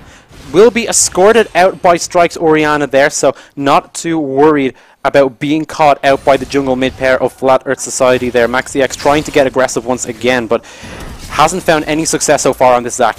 Yeah, dangerous to engage in that because of course the Shockwave was available, so very quick turnaround was available to them in that mid lane. Better play it safe. Use the Nether Grasp once you're alone. In this game, we've seen a lot of early action so far this series, but this one a bit more tentative from both teams. We're in that game 5, so you don't want to be the one that makes the mistake that sets your team behind early on and potentially puts the other team in position to win the game. Arvel, though, might have a nice angle here, but the Justice Punch is available for Sharon to punch his way to safety. I think he was looking to try block the Justice Punch, which is why he came in behind him. However, Sharon finding himself a good angle and doing it just in time as well to avoid Darius being able to completely cut him off. And Arvel just going to go back to farming those minions. Maybe pushing the wave forward. Sharon is sitting on a ward there, but I don't know. He's not looking to take that one down. He was playing really scared because I think he thought Darius might come for him quickly and didn't want to be stuck committing to the ward, but Nautilus could have followed as well, so dangerous to try take it now. Sharon making sure that he gives over no extra ground to the Flat Earth Society and potentially be a casualty in that top lane here. And for the moment, we still remain scoreless at 8 minutes in. It's only 200 gold differences purely based on this farm. Actually, we Rumble, you crumble, the ones holding the advantage. Zac, though, might look to see if he can turn this into a kill, but the flash away from Red Herring to safety. Make sure he is not the one to go down. Bottom lane, once again, Panic and Medroid on the receiving end of a beating from this duo lane of We Rumble, You Crumble. Yeah, struggling, specifically against this Karma. Tristana doesn't really have to do much except follow up once they're low, which means that Tristana has been given a lot of room to farm, has edged out in CS because of it. And Thresh just hasn't been able to find an engage, and also on top of that, Boopy hasn't really made himself known in the map quite yet. Medroid, though, he might find the engage here. Jinko going to land on the trap as well. A lot of damage onto this Tristana. The Ignite at the back as well. Ace in the hole. Is there? Is there a block coming in? There is not. First blood to Panic after taking so much damage from this duo lane. Will find himself the first kill of this game. Yeah, a really nice turnaround there. A really good hook actually cancelled the rocket jump, so no escape available for the Tristana. And after that, a good Ignite stopped any healing from the potions. And from there, a very quick ace in the whole turnaround. See, Jinko here gets flayed into it. The Q misses, but it doesn't matter because he placed the trap behind him while the flay went off. From there, you can see Tebsg is attempting to turn around, but Panic just walks into range. Nether Grasp in the mid lane there, and Red Herring and Boompy just collapse onto poor Strike. Now, this Malzahar once again with a kill in the early game, setting up Flat Earth Society. And Sharon can't even leave the lane to try ult and turn this around at the hero's entrance because Darius is pressuring him so hard. This early advantage comp working perfectly for Flat Earth Society. It is just beginning to come together here for Flat Earth Society. They have these first 2 kills. They have that advantage in the top lane now. This is what they wanted with this comp. They have to keep it going. We're going to look back at the gank again. Boompy with a great angle. Yeah, and once the Shockwave's down, there's no way to cancel the Nether Grasp and the massive amount of guaranteed CC. He actually didn't get to move during any point of that. 100 to 0 with no escape. Medroid, though, might be looking for another engage here, looking for Jinko, but the Tristana a bit close to the tower. Teleport now coming in as well, and he might be able to catch out the Thresh here. Flash Taunt going to come in, Justice Punch as well for good measure. Goodbye, Medroid. Or Doozy, goodbye. Heal's going to come in, and now they're able to focus up Sharon. He has to try and make it away. Has the hero's entrance, but it's going to be cancelled. Couple more autos, not going to be enough to take out this Galio, but Flat Earth Society once again with a nice turnaround. But TP was used to get to that bot lane fight and then almost turned around on them. From there, just gave Darius a bunch of free pressure. Malzahar now going to be able to push the mid lane because Orianna had to go to the top lane to respond. Still massive, massive advantage for Flat Earth Society. They are just moving the pieces around the map a little bit better than We Rumble You Crumble in this early game here. 1k gold advantage, not a ton, but still have to be confident with the 2-0 on the scoreboard for themselves. Red Herring now pushing his mid lane. Arvel has found himself an Orianna. Flash from Strike.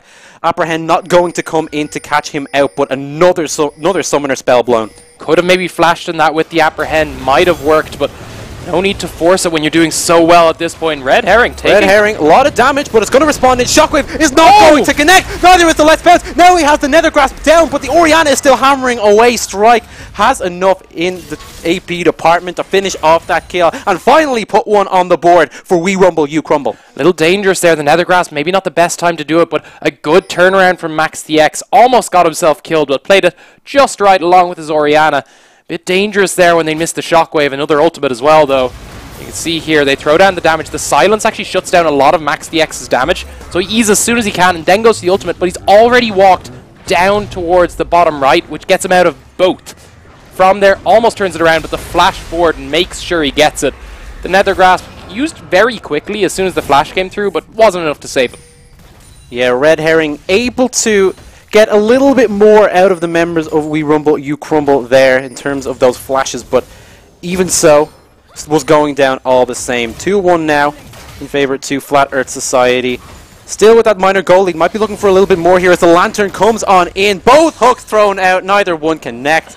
Tough to lock down this Tristana and Karma. They are so easily able to escape danger. They missed the hook line and the sinker, and then they get to walk away from that perfectly.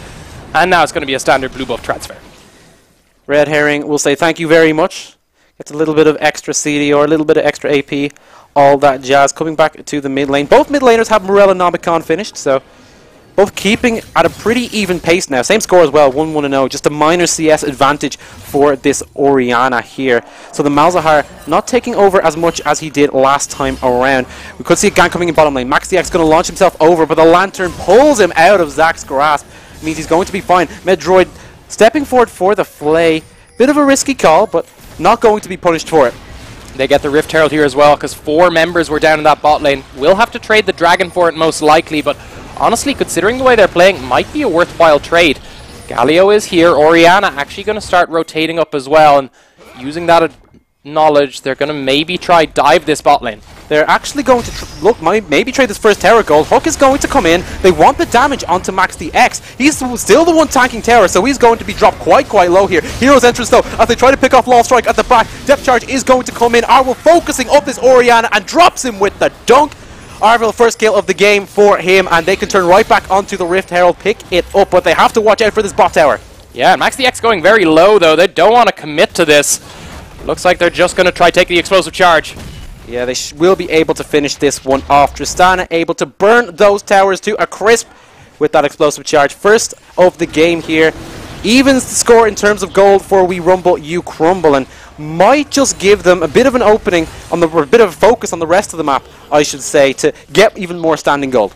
Yeah, you can see Tristana might rotate up to the top lane, but here's the replay of the Rift Herald fight. Shard actually attempted the Shockwave engage again. That gave Arvel the chance to just flash on him, and I really like the depth charge there. What landed through the hero's entrance, which meant Arvel was able to continue and land the dunk. Darius, always so intimidating when he gets those stacks down onto you, and Arvel able to turn it into a kill there. We'll be closing in a few more items a little bit. Has the components of that Black Cleaver, and after that, it's going to be even tougher for Sharon to deal with 1v1, and he can get through the rest of the team pretty quickly as well with that. Nice CS advantage for Arvel. He's been doing quietly well in that top lane so far this game against this Galio. Yeah, has a good CS advantage on top of the fact just the pressure he's putting out. Managed to pick them up a Rift Herald and a kill there in the middle of those trades. So overall just still managing the pressure well and should take that tower unless they rotate the bot lane up soon. Yeah, Drake is actually going to be the focus here for Flat Earth Society, so we'll give them a little bit of extra movement speed if they can secure it, and with Max DX nowhere to be found, it looks like they will be able to secure it without any hassle whatsoever. So nice few extra stats to help them rotate around the map, especially when it does get to those later stages. I like, at that point, the way they rotated immediately to the Dragon, having taken the Rift Herald, so there was nothing really on the map, aside from Darius, that they could attempt to pick up. Arvel decided to take this time to rotate to the mid lane, isn't too worried about it. Rift Herald's gonna make sure this tower goes down. Yeah, there's probably nothing stopping Harold here, but Max DX wants to fight. Let's Bounce going to get no one. So unfortunate engage there from the We Rumble You Crumble jungler, and yeah, Harold just runs at the tower and immediately knocks it down before his team abandons him, and he goes to his own little grey screen. Flat Earth Society able to take the tower, but they're keeping even in gold. They're not really able to establish a lead for themselves at this point. Two teams just constantly striking back and forth. I think the big thing will be the next Drake, that is the Infernal Drake, will be a massive decider if there isn't a team fight before then. See Zac now placing himself forward. Is caught out by a few bits of CC, forces the TP. Teleport coming in as well there to bail him out. Both teleports being used, and actually Flat Earth Society want this fight. They will have a bit of a flank with Arvel, but there's no one close by. Hook from Medroid not going to connect. Max DX though, he wants to go right back in with a lot of damage coming in. Nice shockwave to help him out. Hero's entrance as well, and the taunt onto the back line of Flat Earth Society could cause so much damage. Boopy dropped so low. It will be dropped by Jinko. Arvel though right onto the back line to see who he can catch out with the upper hand. Max DX on barely any health at the back, but it does not matter. Double kill for the Tristana. Make that a triple. Goomba stomping through the fight. Jinko going huge in that trade top lane, and We Rumble You Crumble take it. Yeah, that was a really back and forth. The front line looked like they'd survived everything, but it was a bit rough there. See it now in a second as they're going to push towards this tower and see what they could take. They should be able to do this. They have the Tristana, they have a red buff, and it's going to be a tower trade. Could technically be an inner, but might be forcing their hand a bit. This could be the play that sets one team up to take control after the game has been in the balance for so long. That fight gives them a nice bit of gold. The tower as well means they can turn their attention towards the mid lane. But we'll look back at the fight here. These teleports immediately at the start blown pretty hastily. Yeah, you see Max DX is immediately caught out by the hook, which forces a TP, and Jinko starts coming up the side here. So they disengage. Now in comes Malzahar's teleport a bit late, so he's not going to be able to catch anyone. Or sorry, in comes Darius's one. It was Malzahar's that came in earlier.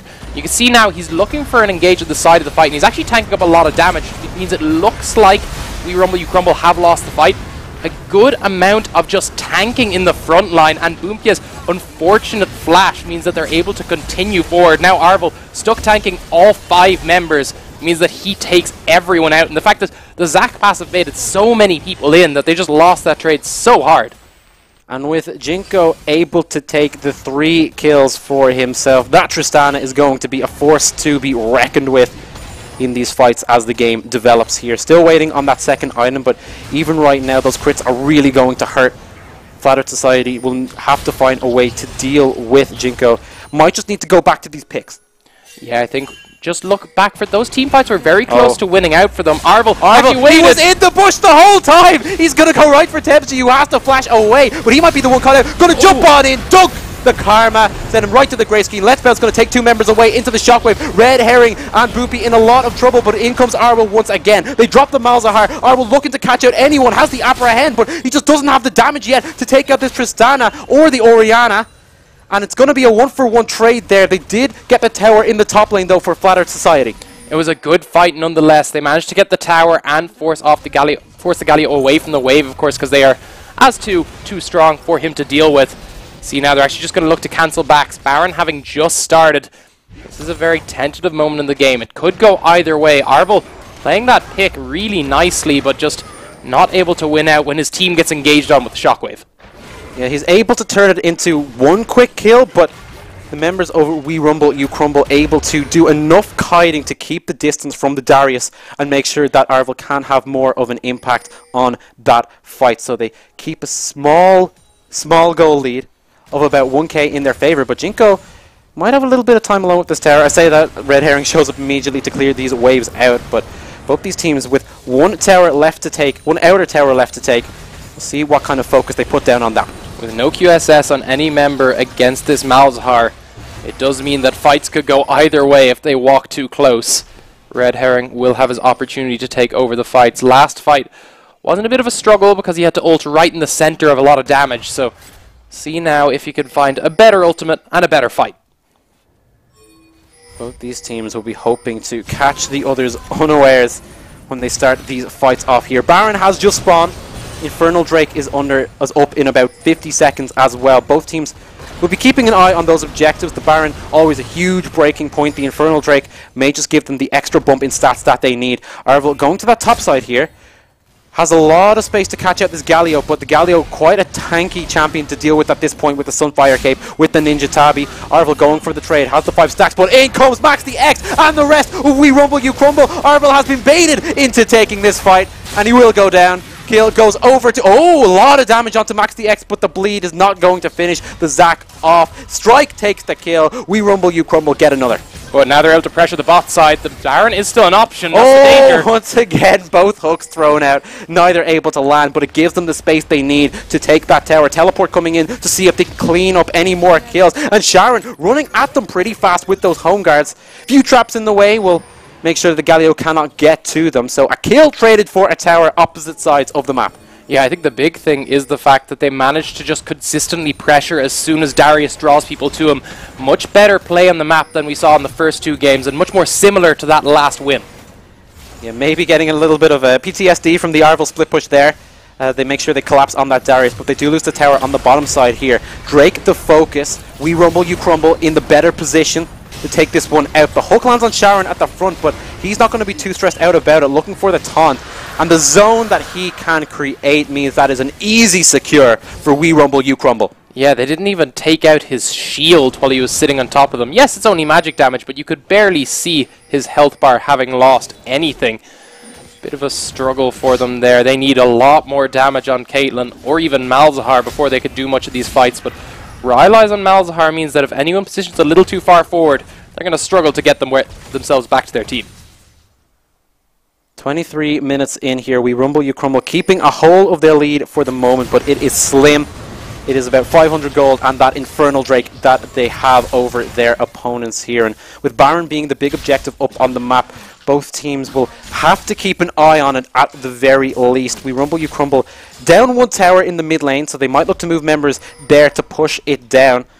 But they still have to watch out. They've been watching out for this Darius all game long, and Arvel needs to have an eye kept on him. Yeah, and I think you got to commend Sharon here. He found a pick that really does work for his team outside of this Renekton he'd been relying on. So playing it very well early on top of the fact that this Orianna and Zac are creating these massive zones that We Rumble, You Crumble are playing around really nicely. However, the map play so far has been on point for Flat Earth Society, aside from losing 1 gank top lane. However, they then get something in the bot lane in return. They've found themselves good trades. They just need to continue to.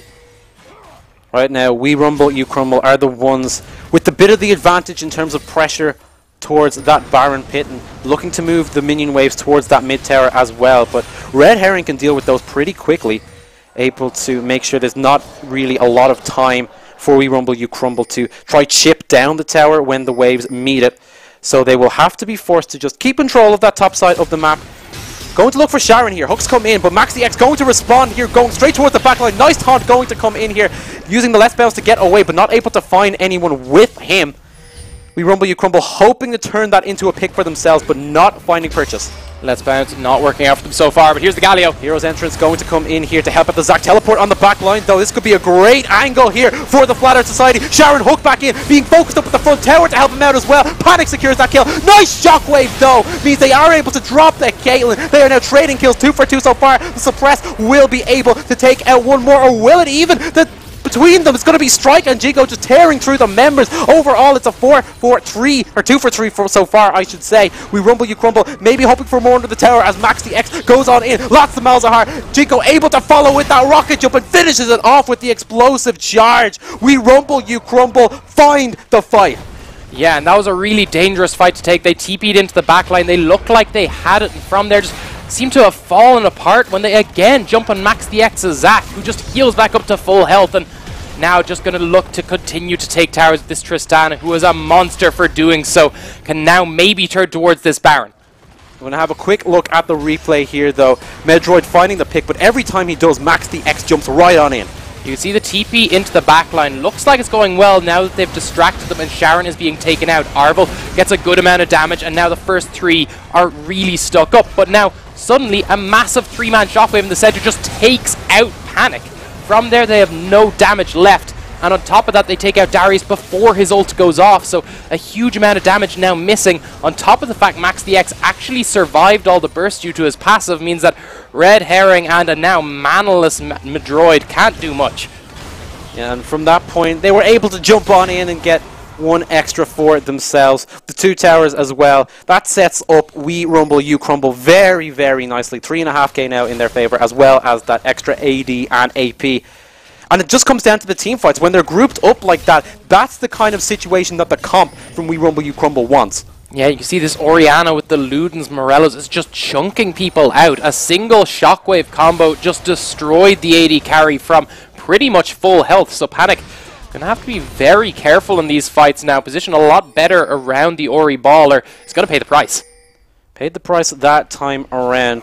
We'll need to be a little bit more careful, and the comp of Flat Earth Society just need to play a bit more split in those cases. Maybe thought they had the fight with the tower helping them out, but We Rumble, You Crumble able to hang in there and get the damage out. Now at Baron Pit, getting vision control on the area. Red Herring is close by, but he might be jumped on here. Max the X just has to grab him with a stretching strike, and he can provide. Jinko once again going to keep the guild dominating now. They are able to shut down Strike's Orianna, but they're still on the retreat because the Tristana is just pumping out the auto attack damage here. But the roots coming in from the Caitlyn traps going to slow the pursuit there. Ends up finishing off a 1-for-1 trade. Yeah, and I think that the trap's just about saving them. Also a Flay that knocked Max the X out of his original E meant that it was difficult for them to continue that engage, but very dangerous. TP forced out from Sharon. No TP on Arvel as it was. It was a good turnaround to pick up a mid laner for a mid laner, but very dangerous spot for Strike and, of course, for Red Herring to have been caught out in the first place. Last game, we saw the Malzahar pick work out so well for Red Herring, but this time it has struggled to have the kind of impact because the team fights are just more compact from We Rumble, You Crumble, and they're also fighting from ahead. The Malzahar ult can't be used to turn around these engages as quickly because the Zac is already in the middle of the enemy team most of the time that it's happening, and if you don't ult that backline, Jinko and Strike are just tearing them apart. Red Herring struggling on this Malzahar pick, which is complete opposite story of last game. Oh, Apprehend going to come in. They might want Max the X, but once again, he is going to look for the re-engage, and the hero's entrance will come down. Knock up 2. Lantern is there. They have to try bail out the backline, but the taunt hits them all up, and they are just chasing down the members of the Flat Earth Society. Medroid trying to peel with the Flay. He's going to be chunked down. Shockwave misses, so they might have a bit of space to escape here, and a bit of space to do damage onto Sharon as well, but that's just baiting them back into fight here. Arvel healing up with that Decimate. They get the first kill of the fight onto Max the X, and We Rumble, You Crumble have to reconsider, have to back off. And I really like the way they're building on the side of Flat Earth Society. You can see Arvel actually able to tank up a huge amount because he's building towards that Gargoyle Stone Blade, has a lot of resistances, so he's able to just sit in the front of that fight, tank up a lot of the Orianna damage, and once that Shockwave missed, it was such a rough fight for them. And this might give Flat Earth Society just the opening that they need to get that Infernal Drake back, to even up the score in that regard, to make sure they have that extra little bit of scaling in their stats, but still a lot of work to do. They're still down in gold, and they managed to make that team fight work, but it was a tough road. Yeah, we need Caitlyn to perhaps build that rapid fire cannon, see if she can make a little, use the damage just from a little further away, the charges to be a little quicker, and from there a bit more consistent damage coming through. Surprised we haven't seen even just parts of a Last Whisper, just a single Last Whisper come through, might help her in terms of damage as well. Probably see that after her Zeal item is finished. Yeah, Sharon able to almost act solely as the front line on his own in these fights. Has Max the X there as well, but this Galio so tanky and stacking up the armor. It's tough for Panic to have as much of an impact as he'd like. He has finished that rapid fire cannon just there, so nice Energizer combo coming in, but even so, it's tough for him to deal with these tanks the way that he will like, and Jinko's still ahead in that regard. Has the QSS himself, so if Red Herring can find Tristana, there is that opt-out option with the QSS. Yeah, I think that's a big thing for them. Now they can at least have one person who is not at danger of being shut down by the Malzahar, and Tristana is a key member to not be. The other person, of course, I would like to see maybe one on the Orianna as well, because that really is the one who's carrying these fights. Yes, Tristana's in the back with a better KDA, but still. See the engage now. Max the X thinking of another pick here. They have the hero's entrance as well, and they're just going to be able to focus up the Thresh, who has been abandoned by his team, left alone. The kill will go over to Jinko. Max the X, Elastic Slingshot, looking for another fight. The Nether Grasp onto the Zac here, but the Shockwave going to pull them back in. Strike takes out Panic there, and they are hunting down the Nautilus. Double kill for the Orianna. We rumble, you crumble. Finding another fight, finding it on the top side means they can run back towards the Baron. And this is what I was talking about last game with the Zac. You E past the person, so even if it doesn't land, you can then Q or ult them right back into your team. You still have so much guaranteed CC when you are beside them. So from there, a massive turnaround. Arvo maybe looking for this, should probably not give his life for it as he realizes the steal is unavailable. Just going to push the wave. Yeah, them all being grouped up is nice for the Darius, but 1 versus 5, a little bit too much to ask for, I think. He just has to watch the Baron go down. We rumble, you crumble now in a great spot to turn that into a few more towers here. Max DX looking for the engage once again from a long way away. Tebji as well flanking from the side here, but the Zac able to start this off from so far away. Goes completely past the Thresh, which he was looking for with the Q. He misses the Q, doesn't matter because the rest of his team is ready to respond with the hero's entrance. Now suddenly he is just locked up. Gets a good hook in the meantime, but actually only baits them into a perfect Shockwave that takes out Panic once again.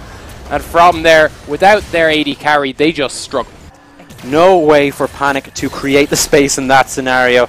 And he falls as well as two others. Flat Earth Society once again fighting from behind. 5.5k goal now. Could be more as the Baron buffed minions push towards the base of Flat Earth Society here. And with that Tristana there to help him out as well. A little bit of space for Jinko, and those towers will drop fairly quickly. It's probably going to have to be an engage though, as Caitlyn Malzahar has the wave clear to deal with Baron minions, but they definitely have the engage available to them. They have this Zac, and we've seen it time and time again. Zac, hero's entrance, Shockwave. It's just too much AoE for them to deal with. I just want to point out the kill distribution on the side of We Rumble, You Crumble as well. Split 7 and 7 between the AD carry and the mid laner, which is almost perfect. It gives them all the damage that they need in the fight. And Sharon is tanky enough without them. Max the X is tanky enough without them. It's just almost a perfect storm here for We Rumble, You Crumble. Grouping up in the mid lane, looking to make the push happen. They have their side lanes going as well, with Sharon staying in the bottom. Yeah, they now have two waves pushing, so they can swap between them quickly. You can see the wave clear definitely coming out from Panic's Caitlyn. Going to take the guaranteed tower here. And as you can imagine, it's going to go down very quickly. As you mentioned, Tristana so good at these pushes. From here, it should be the engage, and we're expecting it. The ball is on Max DX. Max DX looking to find that backline. Will be silenced up for the moment, so may have to wait a little bit longer here. Traps as well, going to create a little bit of space. Flay comes in, but he's going to jump on in, rooted up at the front. Hero's entrance to help him out just a little bit. Not able to catch at the backline like they would have liked. Getting a little bit of chip damage though. The stun actually going to come in, hook the Zac back, but Arwell is almost completely dropped. Strike able to start the fight off with that kill, and Max DX launches himself right back in. Double for this Orianna, and now the members of Flat Earth Society just dropping like flies. 3 for Strike in that fight. Tebji picked himself up 1 as well, and now they're looking for even more. Max DX jumping on back, finishing off the Malzahar is actually going to be Jinko. That is the ace, and with no one to defend, that's going to be the game. And that's it. Definitely really well played for these guys. You can see that the Zac over the Caitlyn definitely working out.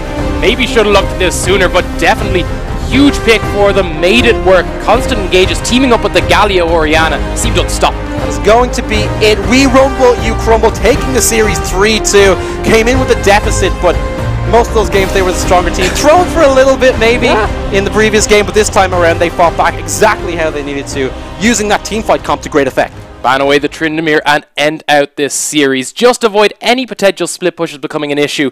Managed to deal with the Darius well enough. Yes, you lost a bit of the early lane, but it didn't matter once Galio got into fights. He was tanky enough to deal with everyone. Really nicely played by We Rumble, You Crumble. And Jinko as well at that 80 carry ball, stepping up huge. Was able to get a few early kills for himself and ran with it and strike as well. Nice shockwaves coming in. Overall, great team effort from We Rumble, You Crumble in the last game. Commiserations, though, to Flat Earth Society, who at least had a good showing. Of course, they came through the winners bracket as well, so they were looking like a strong team, even if they had previously lost to this We Rumble, You Crumble side.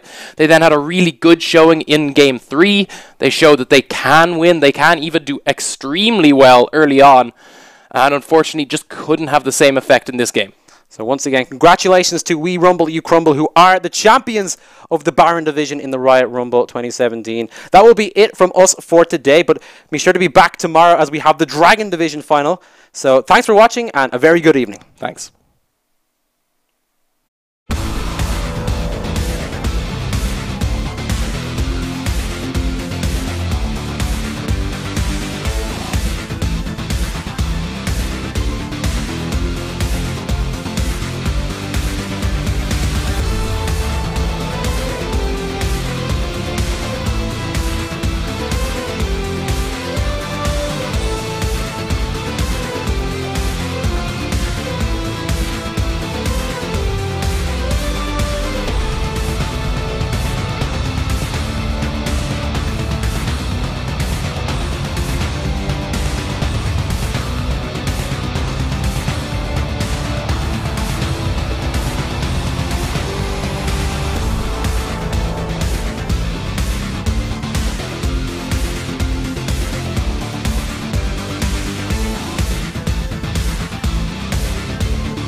the blood running through your veins.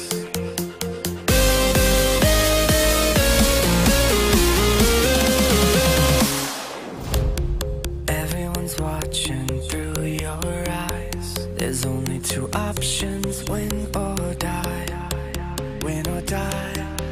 Win or die. It went from a spark to an open flame. Now destiny's calling out your name. So reply, so reply.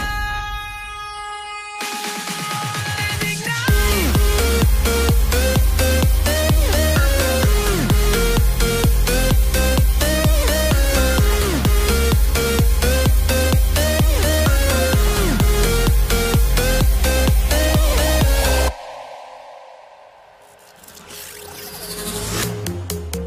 There's a power that's underneath, and you can't see it till you believe.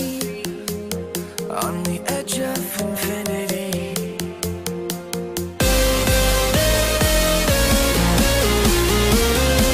feel the rush under the lights on the higher stage. A part of your life they can't take away, just like the blood running through your veins.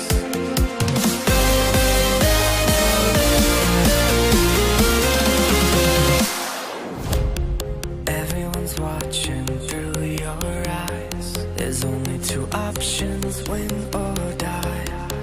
Win or die. Win or die.